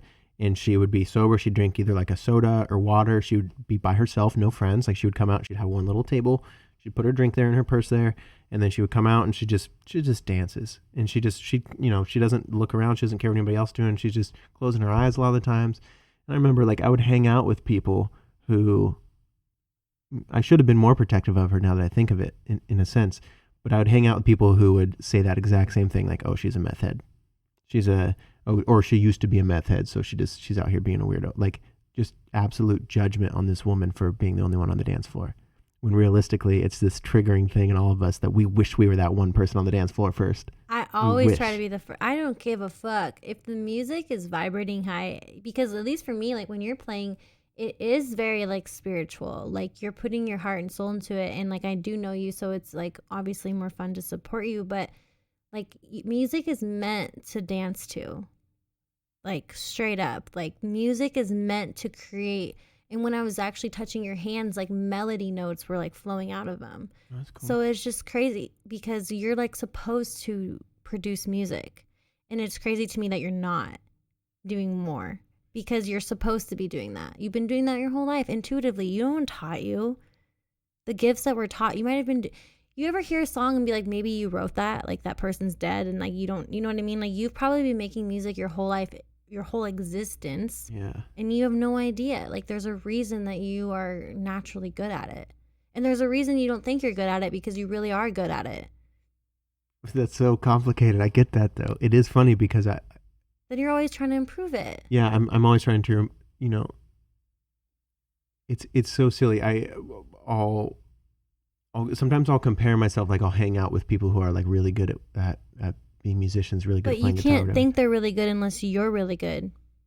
You can't see a trait in someone else that you don't embody, or you wouldn't be able to identify that trait. The people you look up to, you have the ability to be that. Because think about who you look up to. I don't know the people you know. I don't think, you know what I mean? I can appreciate it, but you actually, oh, they're really good at this. Yeah. You know that because you have the ability to embody what they're really good at. Right. Does that make sense? Yeah. I mean, it does. I understand what you're saying. I think. But you don't believe in yourself, so then you can't, you don't see it like that. Yeah. But that's your own blocks. A lot of the times, yeah, I know. And it's something I'm always working on. A lot of the times it's this sense of, like, I do have something now where, like, when I play piano for a few hours, like when I practice these things. Yeah, but stop right there. Who plays the pianos for a few hours? Right. An artist. Yeah. I mean, listen to yourself. How many of you here play the piano for a few hours for fun? And you teach yourself, and this is how you're spending your adult life. Right. That's an artist. Right. You're dedicating time to art. Like, the more you embody that, if the ego doesn't like to hear the word artist, don't say it, but that's really what you're doing. I played the piano for a few hours, like, so casually. Like, I wish I would make myself play the piano for a few hours. It's so annoying because there's this perfectionism of, like, I'm not good enough, which is what you need. Like, it's this fuel that's like this carrot on a stick that keeps me going, keeps me improving, and keeps me like learning and trying to push the edge of what I know.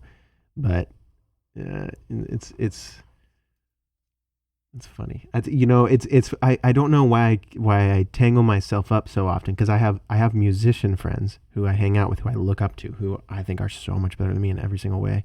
But like they'll be like, dude, you're a piano player. Like, what do you? They'll say the same thing, but it's this thing that I constantly have trouble facing. I wonder how many people have something just like that, like artists, creators. I wonder how many people, like, listening, have something they don't give themselves. And like, not just, yes, that, but like, how many artists did we not even think was art until they died? Van Gogh, Picasso, some of the greatest artists, musicians that we have. Scientists, theories aren't proven till now. They thought they were, when the world wasn't flat and the guy thought it was round, oh, he's crazy. Hundreds years later, he's right. Yep. Just because your vibe isn't what's energetically around you doesn't mean that it's not art. You know what I mean? Like, I create stuff, I do things, and I don't think it's worth anything, or I don't think it's anything into it. People are like, oh, that's so good. It's like, why do we need the validation of others to think what we do is like good? What is art to you, Jay? Like, what is it? I think everything. Yeah? Everything. God, everything that, I don't like that word, creator, is art. Talking is art. Your clothes are art. What you choose to eat is art.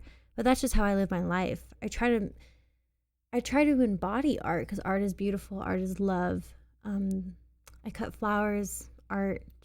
You know what I mean? I'm feeding my cats. That's art. Like, I think being present is art. Being creative in how you choose to do things is art. I think when you're disconnected, it's not. But I think when you're in alignment with yourself, it is art. Like, I make my smoothies and I put little mint sprigs in it, and I'm putting different ingredients in it, and I'm being present. And I think, to me, that's art. I'm cooking. It's art for me. I'm watering my plants at just the right amount. Like, I think just being a creator. Yeah, that's what I was just thinking. Art. Creator. I mean, I think the word art is in create. Yeah. Oh, yeah. Yeah. Oh, yeah. So I think just like being a creator, which we all are, is being art. And if you just embody that more, you're always being an artist, because you're always creating, because you're shifting through your timeline in your energetic body. I think when you're doing stuff you don't want to do, I don't think that's art. I'm with you. I think when you hate your life and you go to a job you don't like, I don't think that's art. For me, my personal experience, it wasn't art for me, and that's why I didn't enjoy it. And I think, like, when I'm at the nursery and I'm doing flower arrangements and I'm redesigning like landscapes. That's art to me. I'm creating people's experience. I enjoy it. If you work at like Burgerville and you fucking love making burgers, that's art, and you can feel that. You know, it doesn't matter what you're doing. If you work at a car wash and you thoroughly like making people's cars clean, that's art. We all have it. It's just if you like doing it, I think is when it is something you're creating. Yeah, we don't, I feel like when it comes to art, we don't often give ourselves the individualism that comes with it. A lot of times we're like, well, it's not art to these other people, so it's not really art. Who's the people? Yeah, who's they? You know, some people like splatter one paint on the wall and like sell it for $3 million because that person painted it. That's art. I can feel the emotion. But you know what I mean? Everyone's art's so subject. There's so many artists. Some art you vibe with, some art you don't. And what we are attracted to as individuals is going to be different to our neighbor. There's some people's things that they have in their house that I would never have in my house. But that doesn't mean that it's not art. It's just not the art that I want in my space. Yeah, and everybody has their own, like everybody has, like only you can do exactly what you can do. Yeah. Like everybody has their own individual, like I always tell myself when I'm like listening to someone else and then I get inspired to create, I always tell myself, because I'm like, oh, I don't want to make like that. They've already done it or something. I tell myself, you couldn't copy them if you tried. No. Like we can all only create our own art from us. Like there's nobody can create the same thing that you can create. 100%. And because you're in that time and space, not them. You might have been inspired by the frequency that they emitted, and you might have leveled up and you might have joined their frequency so you could produce something on the same frequency, but it's not going to be the same item. But it's going to be emitting the same frequency, maybe, if that makes sense. Yeah. It could be similar to them because it's the same energetic vibration, but that artist isn't going to hear your song and be like, oh, this is the same as me. He's like, oh, wow, this feels good. This sounds like kind of something that I could, like that I make too. But it's not going to be like, oh, he copied me. You know what I mean? Right. Like, and it's crazy. I'll listen to other people who channel. They said the same thing I did, but it's just because we're in the same frequency. And these aren't my words.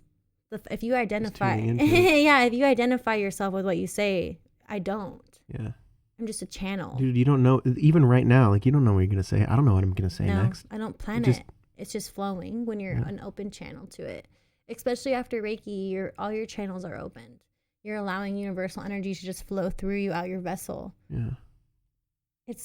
I just embody. I'm like a living, walking channel. Have you experienced musician channels? Like so for example, I listen to this guy, Douglas Murray, maybe is his name. Murray. I really want to think of his name, but he was this piano player. I'll pop it in. He's this piano player. I was down in San Diego, somewhere down there, and we essentially this cool story where we stumbled upon on a beach this guy playing a grand piano, and there was people with Bluetooth headphones around him. It was a silent disco, and it was like, oh, are you guys here for the silent disco? And we're like, wait, what is this? And she explained it to us. And she's like, it's about to start right now. And we're like, okay. And me and my coworkers, like we put on headphones, sit down, and this dude, he explains what he's doing. Chills. Yeah, he expresses, I don't know if he calls himself, I don't know if he uses the word channeler, but he may. But he essentially he does healing through sound. And he just had grand piano on the beach. He had a door that you could do for like an art installation, take a photo or just experience it, that was in the sand. And when you open the door, you'd be like facing the ocean. So you can do that as your experience. But put on headphones, there's like, I don't know, 50, 60 people throughout the beach. And he's creating the same, and we were talking about that, right? He probably created the same frequency for everyone to experience, which was high vibration, and it connected you through sound. Yeah, it did. I mean, he started playing. He was like, I'm going to take you on this journey. You were going to go through some emotions, and you just, when you give into it, you really, it's a lot surrender. Like Reiki. Yeah. It's like we really just like try not to have expectations. You just, for me, it makes sense for me to tell myself, step out of the way and allow. And that's almost like I don't know, it just makes sense for me. But anyway, so he would play songs, like it's not like he plays like this chord with this chord, and that in jazz school it means this exact thing. No, he's just like creating this flow, this channel, this like direct whatever, like he's just playing with his fingers, it's up and down, it moves your emotions as a listener. It was incredible, but it's I feel like I'm super obsessed with it. But have you ever experienced like a music channel or like anything? I'm sure you've met a couple channels now.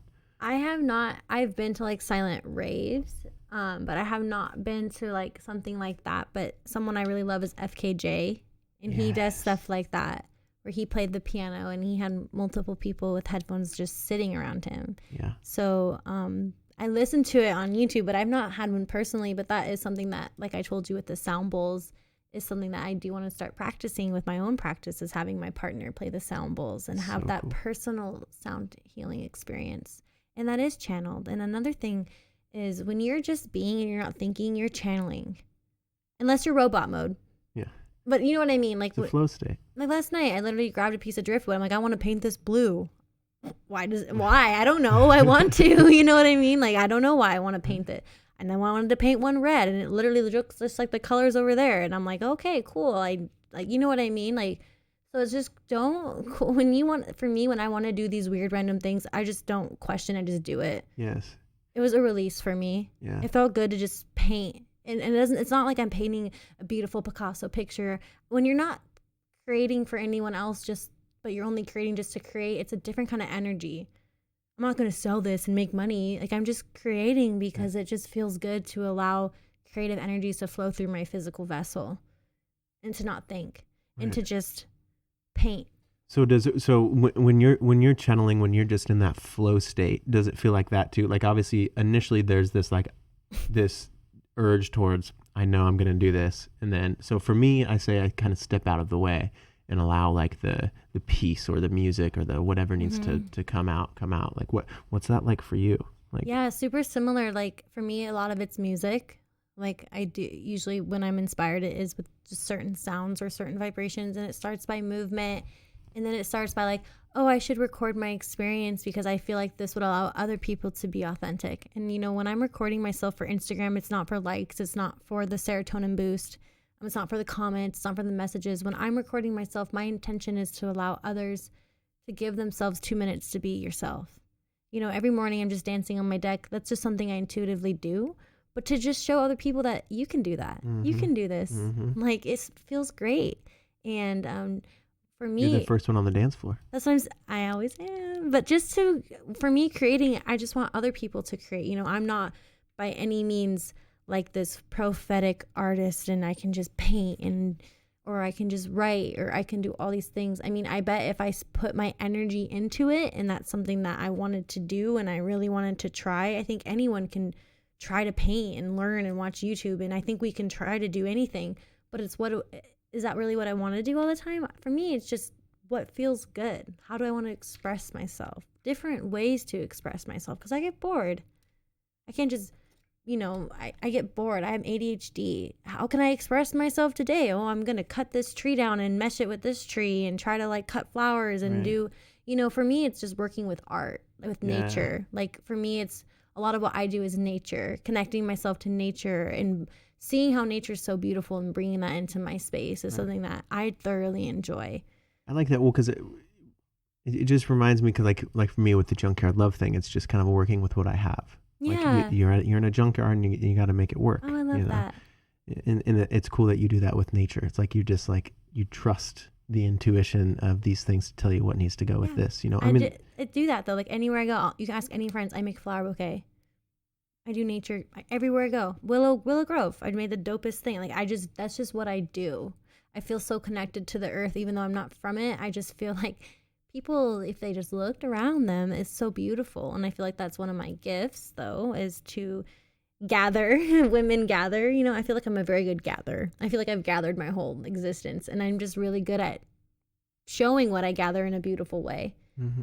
And to me, like, I never thought anything of it until other people acknowledged it. I'm like, oh, okay, yeah, I guess that is kind of cool. I just always am cutting flowers. I cut flowers every day. I just thought everyone did. What do you think, like, like back in other, other variations of human existence and other, like, in other times, think about a shaman. We've mentioned shaman a couple times. Like, think about how close you're living to how a shaman would live. Like, really. Yeah. I mean, that word is so heavy for me, but so enlightening because I've had a lot of people call me that or ask if that's what I was. And I guess there's this blockage for me where I feel like to be a shaman, you have to be like chosen, you know, because I feel like traditionally speaking, when you're in a tribe, but then I'm like, but we're not in tribes anymore, you know, but I am the healer of my family. I am the one that people go to when they're passing. I do help my family members pass. I am the one when people are sick, they come to me. So I am the healer of my family,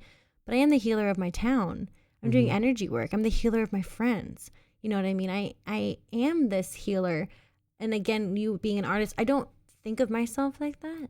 I don't think of myself as a healer. You know what I mean? I just feel like this is just what I do. Yeah. Or this is something that I thoroughly enjoy. If you had to define, or if someone else had to define it for you, sure, that's maybe what it sounds like, but you're just doing you. Yeah. And it's not that I don't think it's amazing. I think it is amazing, but I don't see it as this thing. You know, to me, it's like I heal with my hands. Yeah. This is what I do. It's not something to be praised for. To me, it's not something to be, and I think a lot about biblical speaking, not that I'm like Christian, but like Jesus healed with his hands and he didn't think anything of it because it's just something I think when it's not even a gift that anyone can do it. I just want to do it. It's something that I'm drawn to. Right. You know, anyone can go get Reiki attuned. It's not like you have to be special. You know what I mean? Anyone can go learn from who I learned from and do it and practice, you know? It's just, is that in alignment with you? Is that what you enjoy doing? I enjoy healing energy. I always have. So to me, it's like, why have I been resisting it? And I think we resist the thing we're supposed to be doing the most. Because it's scary to step into your power. Yeah, it is.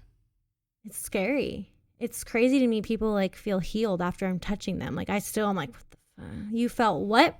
From what? You know what I mean? Because to me, I'm just putting my hands. I don't have power. You know what I mean? Like, you know, when you get a massage, you're like, oh, that felt physically good. Like you're physically rubbing the muscles, or, oh, I went and got acupuncture. You're physically putting needles in. But when you're getting Reiki, I'm not pushing on you. Yeah. I'm just placing my hands. You touched my feet very lightly and then my arms. And I think that was pretty much it. But did you like feel energy at all? Or like, did you like, I mean, it looked like you did. I can't like describe your experience, but. Yeah, definitely. I'd have a couple of times where, like certain areas would feel like they're like lifting up, or I would kind of lose count of my breath and then have to like almost stop breathing, or. Yeah, your breathing changed a lot in different parts. Yeah. Yeah. I was like seeing, and that tells me like, energy is moving through you. Yeah, to me it was. I think because I was you know, I practiced a lot of Vipassana meditation, so like I was trying to get in that like meditative state, but basically just like defaulting to it, right? Yeah. And I feel like oftentimes I'd be concentrating on my breath because that's the most consistent thing. You can feel, you know, like right at the edge of your nose and in your belly, you can feel where your breath is. It reminds you to be present. But like there'd be times where I'm concentrating on my breath, but it would throw me off because my breath would suddenly change, like without me, you know. Yeah, it's just interesting. I mean, and it's so funny trying to describe with words, but you know, it's a something, Jay. It's a something. Like I think so. My thing with the podcast is I want people to try something. I want people to experience, like, if there's something within you that's like, oh, maybe I'm gonna give that a try. Like, fucking run at it, do it, try it. And I think that, like, you know, different people have different upbringings. Different people have different things that make sense or don't make sense to them. You don't have to argue about what's true or not true, or what's real to you, what's not real to somebody else. Like, I think that if you allow yourself to get out of the way, like I say, and just experience it, like you know, you'll probably be surprised, and it'll teach you things about yourself. Did you notice how much you're swallowing? Yeah. Like loud. You were like, this rock was like clearing your throat chakra for you. Yeah, you know what's funny is I feel like when I was swallowing, it was almost without even trying to, it's almost like my like, okay, you're good. Like almost like a, okay. But that's also a sign of ascension, swallowing frequently. You're like, Are you sure it's not just because I smoke a lot of weed? I'm just kidding. I'm just It kidding. could be that. It could be from that too, but I'm just joking. something else I do, listeners, just because you weren't here, is I also use crystals for your experience. So I allowed Jake to choose crystals prior to his experience. He chose crystals for his heart, which your heart has a lot of heat coming from, which obviously you have a lot of love. He also chose a stone for grounding, which I don't think you're as grounded as you think, which not a lot of us aren't. That's why your feet were twitching so much, because it was uncomfortable for you to be grounded. Yeah, my legs and feet definitely felt. Yeah, I was twitching. I mean, you want to run, if you want to move, if you don't want to be here, you want to, those are all signs and symptoms of not wanting to be grounded, which goes back to your root chakra. So as I was giving you Reiki, some things that came up would just saying things like, I deserve to be here. And like listeners, you can say these things to yourself. You can just listen, but so many of us need to hear that. I want to be here. You know what I mean? Like, I love to be grounded. Mm-hmm. Telling your body that, like, I am an artist. People, this is stuff that came up for you. I just wrote down. People enjoy my creations. My art matters. I am a good person. I allow my light to shine. I want to be here. I love having a physical vessel. So listeners, I'm a firm believer in what you say is true. So I am a little witchy, but think about spells as your words. Spelling. What you say is a spell. It's true. So what you're choosing to say is how your reality is going to be. I'm a firm believer in that. If you can't say you love yourself, if it's hard for you to do, or it's hard for you to say you're a good person, it's just work. It just shows you work. Is it like, I write people affirmations and it's hard for them to say these things about themselves because they don't believe it. How many of you believe you're a good person? You know what I mean? Like, that's something to think about. And what makes you think you aren't? Because of one experience with another person 10 years ago, you're not a good person? Shame and guilt, energy suckers. Yeah, no doubt. Lowest frequency. Shame, guilt, fear. You know what I mean? Like, there's a lot of things that I've done that, yes, aren't something to be proud of, but it allowed me to have experiences where I don't have to have them again. Yeah. I don't have to go through that shit again. You learn from that one. Yeah. Whoa. I'm like, oh, wow. I can't believe I used to behave like that. Wow. I used to react that way. Wow. I used to allow myself to get in these situations that were not safe for me. Wow. I was too trusting. Wow. I ignored these red flags. I got myself in these situations. I did this. I did that. And to just forgive it. Right. Don't hold it. It's so heavy. Yeah. We think we need to hold out our own execution. Like, we need to hold out our own, like, I don't deserve to ever feel better because of that thing. Or I don't, we feel like we're our own judge and we have to remind ourselves about that judgment every morning or something. Who is the judge? Yeah. Who are you even judging? Who are you? Straight up. This is part of having no ego, which is dangerous. Don't just go no ego like I did. It's scary. I think it's part shrooms. I think it's part meditation, but I just don't identify with who I see in the mirror. I'm such the observer that, and I think that's why I don't care as much about my physical appearance. And I never really have. I don't really I do face mask and hair mask, but that's just to make sure I'm taking care of my body. But as for physical appearance and stuff, it's truly, who cares about that? It's good to be healthy and it's good to do this, but it's to me, I would rather spend my time meditating in the morning than putting an hour of makeup on or something, putting my hair in. And if that makes you feel good, that's okay. But women, ladies, who's making you really want to do that? Right. I mean, think about it, that makes you feel good. Anybody would say well, of course, it makes me feel pretty. Of course it's for other people. We accept that. Yeah. We get that. But it's also, well, it makes me feel good. Think about that. Why don't you feel good without it though? Yeah. What is I'm not that? dissing anyone because we are all on our own journeys and stuff, but to just think about I think we just unconsciously do. I can't leave the house with no makeup. Yeah. Who told you that? My heart hurts for people who for women that are afraid to answer the door when they don't have makeup on. They're, I have a couple friends, their grandmothers are like that. They're just, that's kind of my grandma's old the same school. way, vain. Yeah. I mean, not my girls. My grandma was vain and she couldn't, she couldn't be seen without makeup. Yeah, but don't do that to yourself. Right. Dang it, don't do that to yourself, It sucks. And it's we are all human. Yeah. You do you really you get zits? And another thing is like, do you want everyone to be attracted to you? Like, that's my thing. Like, do I want everyone to be attracted to me sexually, physically? No, I don't really want that attention. Not that that's giving you that attention, but it's like, why do you feel like you need to look good, like, or look good all the time? You know, because for me, I have met all my most of like, being myself has allowed me to meet who I really want to be. And when I was wearing makeup and I didn't want to, I was definitely attracting different people. Not saying that it's from that, but I think I embodied like a different personality because it's really not me.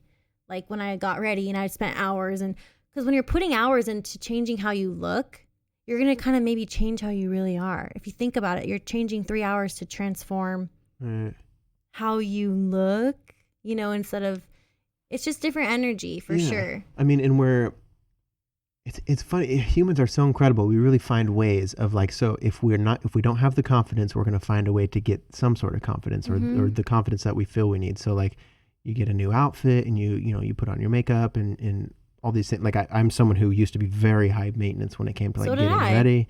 Like, so I know this too well. It's almost like the confidence that you're given because of those things kind of reminds you like, okay, well, where were you before that? Like what is it? What was going on that you didn't have so much confidence? Because you should be confident in yourself at all times. Like it's not confident in my ability to be hotter than all the other dudes in the room. You know what I mean? Like it's silly. Yeah. I think too, for me, it's just about being comfortable. You know, I like to just feel comfortable in where I'm at and being physical. And I think too, to just show up and be yourself. I think a lot of people just can't do that yet. So I think they do cover and they do this and they do that. And, you know, they act hard or they are unapproachable or they're just this. And, you know, and those are the people that probably want attention the most sometimes because, I mean, I've been there where I like didn't want attention, but I really did, you know, and you do things and you're like, you subconsciously want attention, but you're like, oh, I don't want anyone's attention. But really you do, you know, and it's like you're screaming for help. Yeah, like you want to be seen. Yeah, you're like, oh, you're low key trying to not be seen, but by doing that, you're actually like trying to be seen. It's like this crazy thing we do. To get this attention. And we could be so blind to it, you know, like our subconscious really will like play tricks on us. Like we think we're doing exactly what we should be doing. We think we're handling it, but a lot of times like letting go of that control. It feels so good to just maneuver around and to not stress about what other people think about me. That's something that I still struggle with. Like I don't like when people look at me. That's still to this day. I don't know what it is, but like people, maybe I do it too, but I don't like when people stare at me. Like it gives me extreme, I don't know what it is. Maybe being seen, maybe that's part of like being in your light.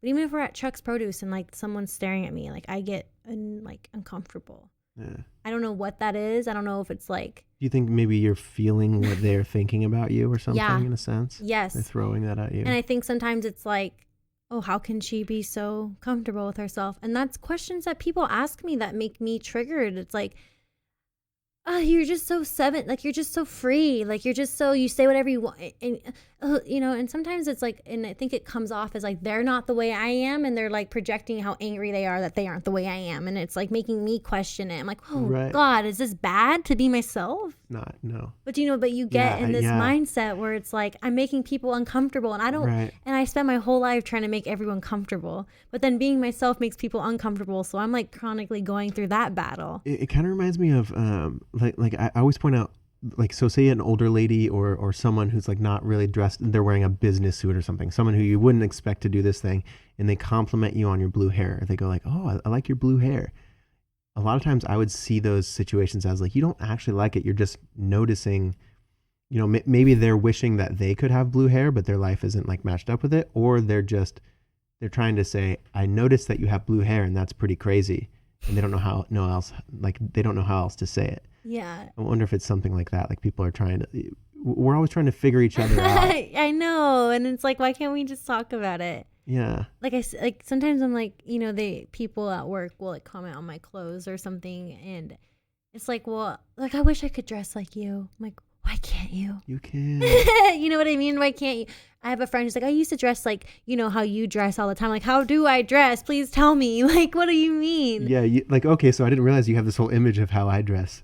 That's what in I'm your head. saying. It's just crazy because we are just we compare so much. It's so All times, like always. everything. The first thing you do, what do you do for a living? What's your bank account statement? Let me compare that financially to uplift my emotions towards you. Right. Whatever. Remember, I was talking about earlier. I was like, if I had like a PhD in neuroscience, and people would take me more serious. Like, no, that's not how it works. You know what I mean, though. Yeah. I mean, maybe PhD.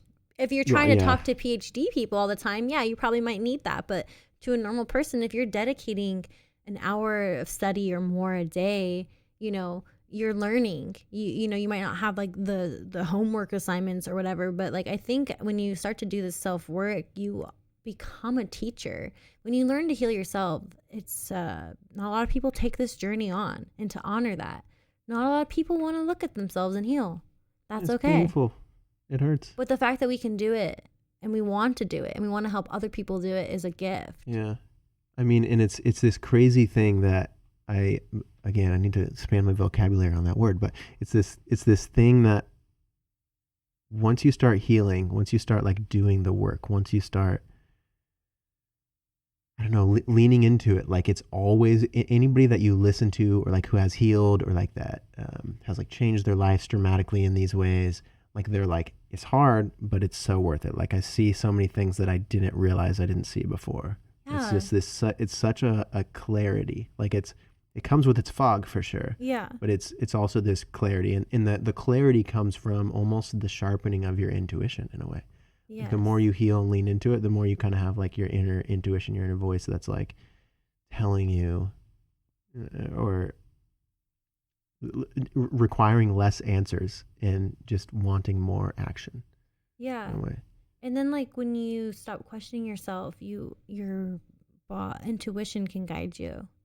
Yeah. It's like, okay, I like do moon water. My mom's like, oh, how's your moon water going? Like it's so normal in my life. The things that I think are normal, people around you will start accepting it too if you think it's true. But if you're, let's say you're someone new into crystals and you get crystals and someone is being rude to you, crystal-y, blah, blah, blah. Okay, cool. Like don't share it with them then. Keep it to, don't question yourself. If you're into something and you want to learn more about it, ask someone that's into it. Yes. I guarantee you, if you ask, I am like this, if you ask me questions, I always answer. I'm always down to teach. Granted, I'm not like, I don't know everything, but I do know that I've been working on myself for 12 years now. I mean, I'm 25. I've been doing the work since I was like 13. And obviously like my growth is different than everyone, but I've been consciously learning about a lot of things that, we can teach each other. I want to teach. I want to come on podcasts and to teach and to just, if I can like shift anyone's mindset into a higher frequency, like that's what I want to do. Yeah, 100%. And I think like a lot of us have things to teach. We just don't even like give ourselves credit for it. So many of our friends have stuff to teach. So they just like don't credit. Like we all are into our own things. It's like we all have something to teach each other, but like we don't give ourselves that time and space to acknowledge that we have the ability to teach each other. Well, and I think one thing that as individuals, like listeners, just everybody in their life can do is just be more encouraging. Like something I try to do on here is like I'll take someone's dream that I know about and I'll be like, let's amplify it on the podcast. Like, tell me about your dream. Let's like, I think that more people just need a little bit of belief. Like we don't need it. We, don't wait for someone else to tell you that you can do this thing. But like, I think a lot of us can, if someone's telling you something weird, like it doesn't matter if you agree with it. It doesn't matter if it's exactly how you think. If you love someone, if you love one of your friends, like, and they have this thing they're leaning into that seems to like make them happy, or it seems like it's an answer for them. Like it doesn't have to be an answer for you. Like I have my mom actually in her childhood, well, not childhood, her best friend from a long time ago. She recently, like my mom was kind of like weirded out. She got into, I think it was Mormon, just a religion in this, her friend deals with a lot of depression, has dealt with a lot of things in this new community that she got a part of. Just started to get her out of the house. She started really enjoying it. Like I had talked to her, she was doing great. She loved it. And my mom was kind of having trouble. Like, I don't know what I think about that. And like, I think it's kind of crazy and whatever. Like she just hadn't really super thought about it. And then like after we talked, it was kind of like, think about how good this is for that person. Like you take yourself out of the situation, your beliefs, like this person is now like laughing more, and they're more themselves, and they found a community that, like, you know, maybe you're not in that community as close as you used to be. It's a different community. Maybe you're not going to be as close friendships, but like this person is finding a way to like feel better. And I feel like any friend should be as encouraging as they can. Like after we had the conversation, my mom was kind of like, yeah, you know, that is true. It does open up. It works for her. Like she is happy. Yeah. So like what I should do is be happy for her. Yep. Yeah. Yeah. Not control her experience. Yeah. Yeah. And that's something else I think that's hard, because like we do want to control people's experiences because we think we can do it better. Mm-hmm. Okay.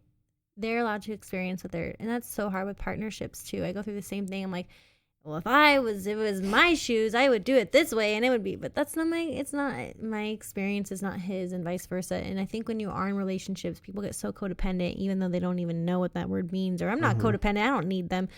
But like when you're like I have some friends or people that like won't make decisions unless they talk to their partners first, which that's fine. That's on you. But like, I'm not like that. I'm very still independently thinking.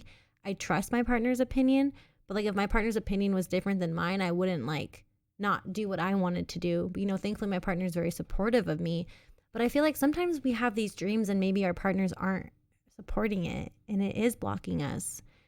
So sometimes you need to relook at who you tell your ideas to. Also look at how are the people in your life supporting your crazy ideas, because for a lot of my life, people in my life that I was closest to wasn't supporting my unconventional ideas, and that's why I wasn't doing them. And then when I shifted in frequency, everyone in my life supports my dreams. Yeah, you start having people that come around that everyone in my life is like, yeah, Reiki, like woo, like yeah, healing center, like everyone in my life is just so supportive. Cool. Because they're at the same frequency as me. I dropped out other people, you know, who maybe were drinking more than I like to drink, or not doing the work like I like to do the work, you know, spending their time differently than me. I just shifted. It's not that I don't love those people. It's not like I'm not friends, but the vibration just didn't match anymore. Yeah, we have this like our toxic thing of like, cut them off if they're this, and like blah, blah, blah. And like it doesn't have to be like that. It's just like, I love you, man. But like I'm going over here. Like it's here's what I want. And realistically, in the end, you find out that a lot of the people who do really love you is they're like, I don't know anything about that stuff, but I'm glad you're happy, man. Yeah. Like that's how I feel like with a lot of my like older friendships, I feel that from them is like they're happy for whatever I'm doing. Yeah. And that's the thing, like to choose people in your life though that do support you. And that's huge.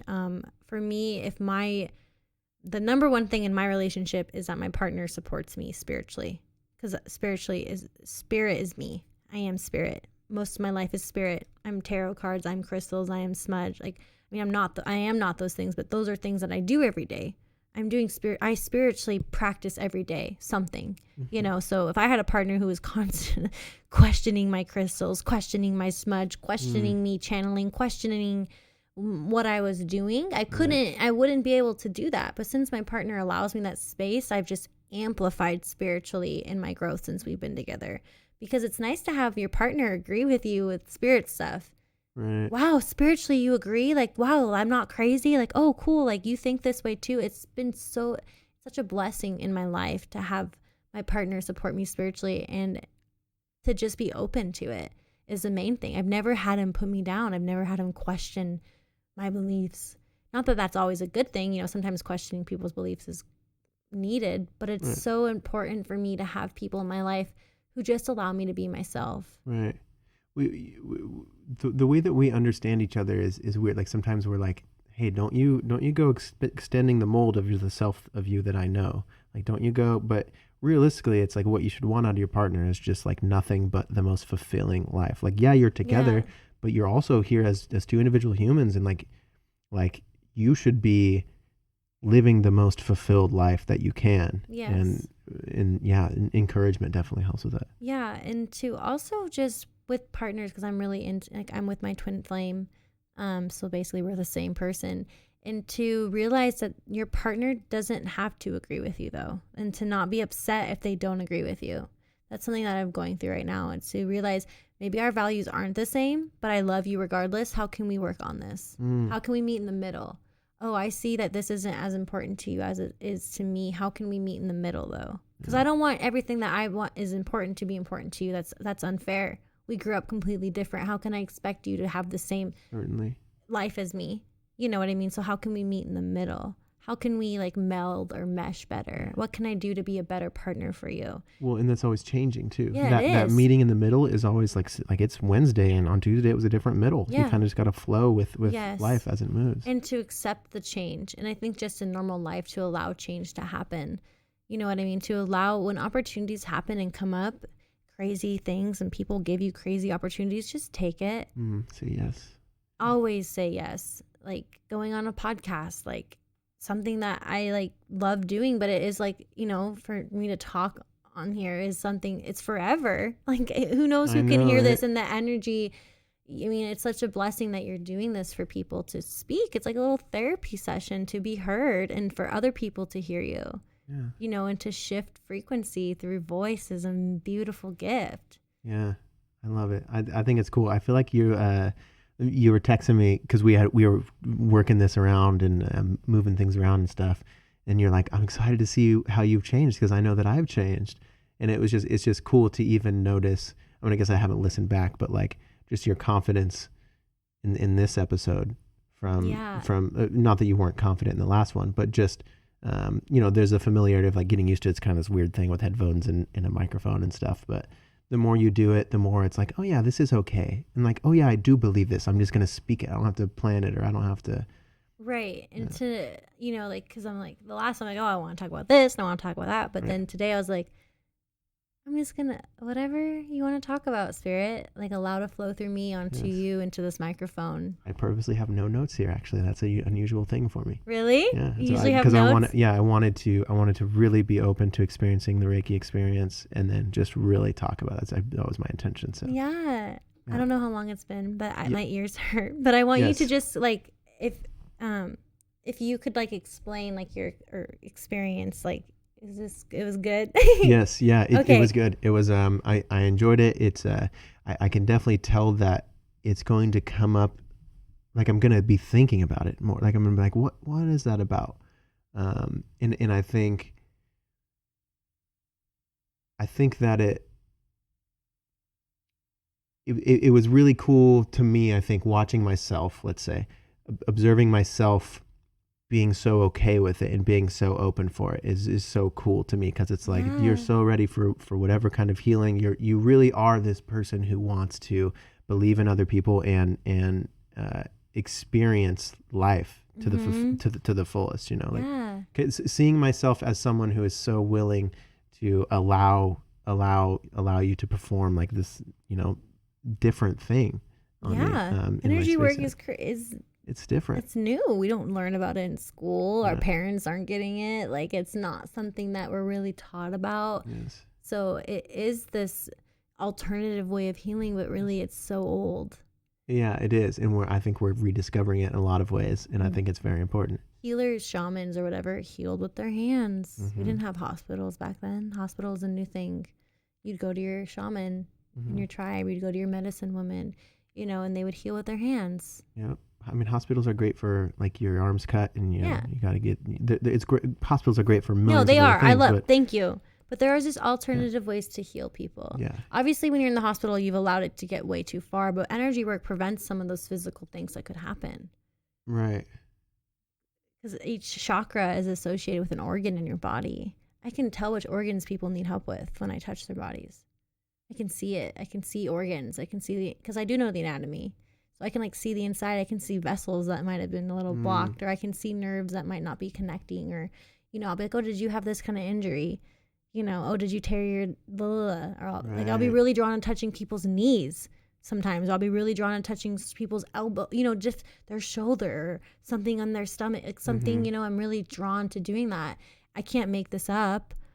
You're not telling me what you need. I'm just intuitively, I can feel like what you, I don't know how to explain it. It's just, again, it's spirit. words, but it's really hard to describe something you feel. Yes. But I think it's worth feeling, and I think it's worth letting down guards, letting down, remaining in disbelief, these sort of Yeah. things. I mean, I genuinely felt just equanimity at the end of it. I felt great. Like Thank you. you went to the other room and I was just sitting here and like I couldn't talk for like 5 minutes really. It was just very calming. It was great. I'm very interested in it. I would love to experience it at some point. I would love to come up to your location. Yeah, I'm in Woodland, so it's not Yeah. too So far. give everybody for listeners, give them how to get a hold of you again. Yeah. How to schedule an appointment. All these things. I wish I was like way more advanced in that way. I am making a website. Okay. My company or my future wellness center, but I've just embodied, is called Ahisma Gaia. And Ahisma just means kind of like no suffering, non-violence, and Gaia is the planet. So that's a name that I like didn't want to share, but I've had this name for a while. And basically you can kind of like, right now it's just through Instagram, Celestial Gypsy Witch, but I will have like a website soon. Like I'm working on it. I'm struggling with it. But then also, you know, like if you just message me on Instagram, I can get there, but I will have like more advanced things in the future. Yeah, I mean, just because you don't do things exactly how other people do them, like you're honest about where you're at, and I think that's one of the best things. I think a lot of people will like that even more. Like I'm very like I don't have that website with booking here online, pay now. It's very like casual. That's perfect. That's how we make community. Yeah, let's message each other. So, listener, if you want to experience this, if you want to know more about it, get a hold of Jay. Thank you. Celestial Gypsy Witch on Instagram. Yes. And then, Thank you so much. This was so great. Yeah, thank you. I feel like lighter as well. So it's like I feel like counseling. It's like nice to just talk about things that matter. It is. It's great. Thank you. Yeah, I appreciate you. Yeah, thank you. Have a good day, listeners. Drink some water. Junkyard Love listeners, please just get present. Wherever you are, get present. Use all 5 of your senses. Just take a few extra seconds, a few extra minutes. Get present. Look around you. What's going on? What are you thinking about? What are you not thinking about? Enjoy your life. You're right here. Life is right now. If you have a second before you move on to whatever you're about to do, hit like, hit subscribe, follow, screen record, send to a friend, share with somebody, hit that little copy 3 dots, send it to somebody, say I like this episode, whatever. If you enjoyed it and if it helped you, share it. Enjoy your day.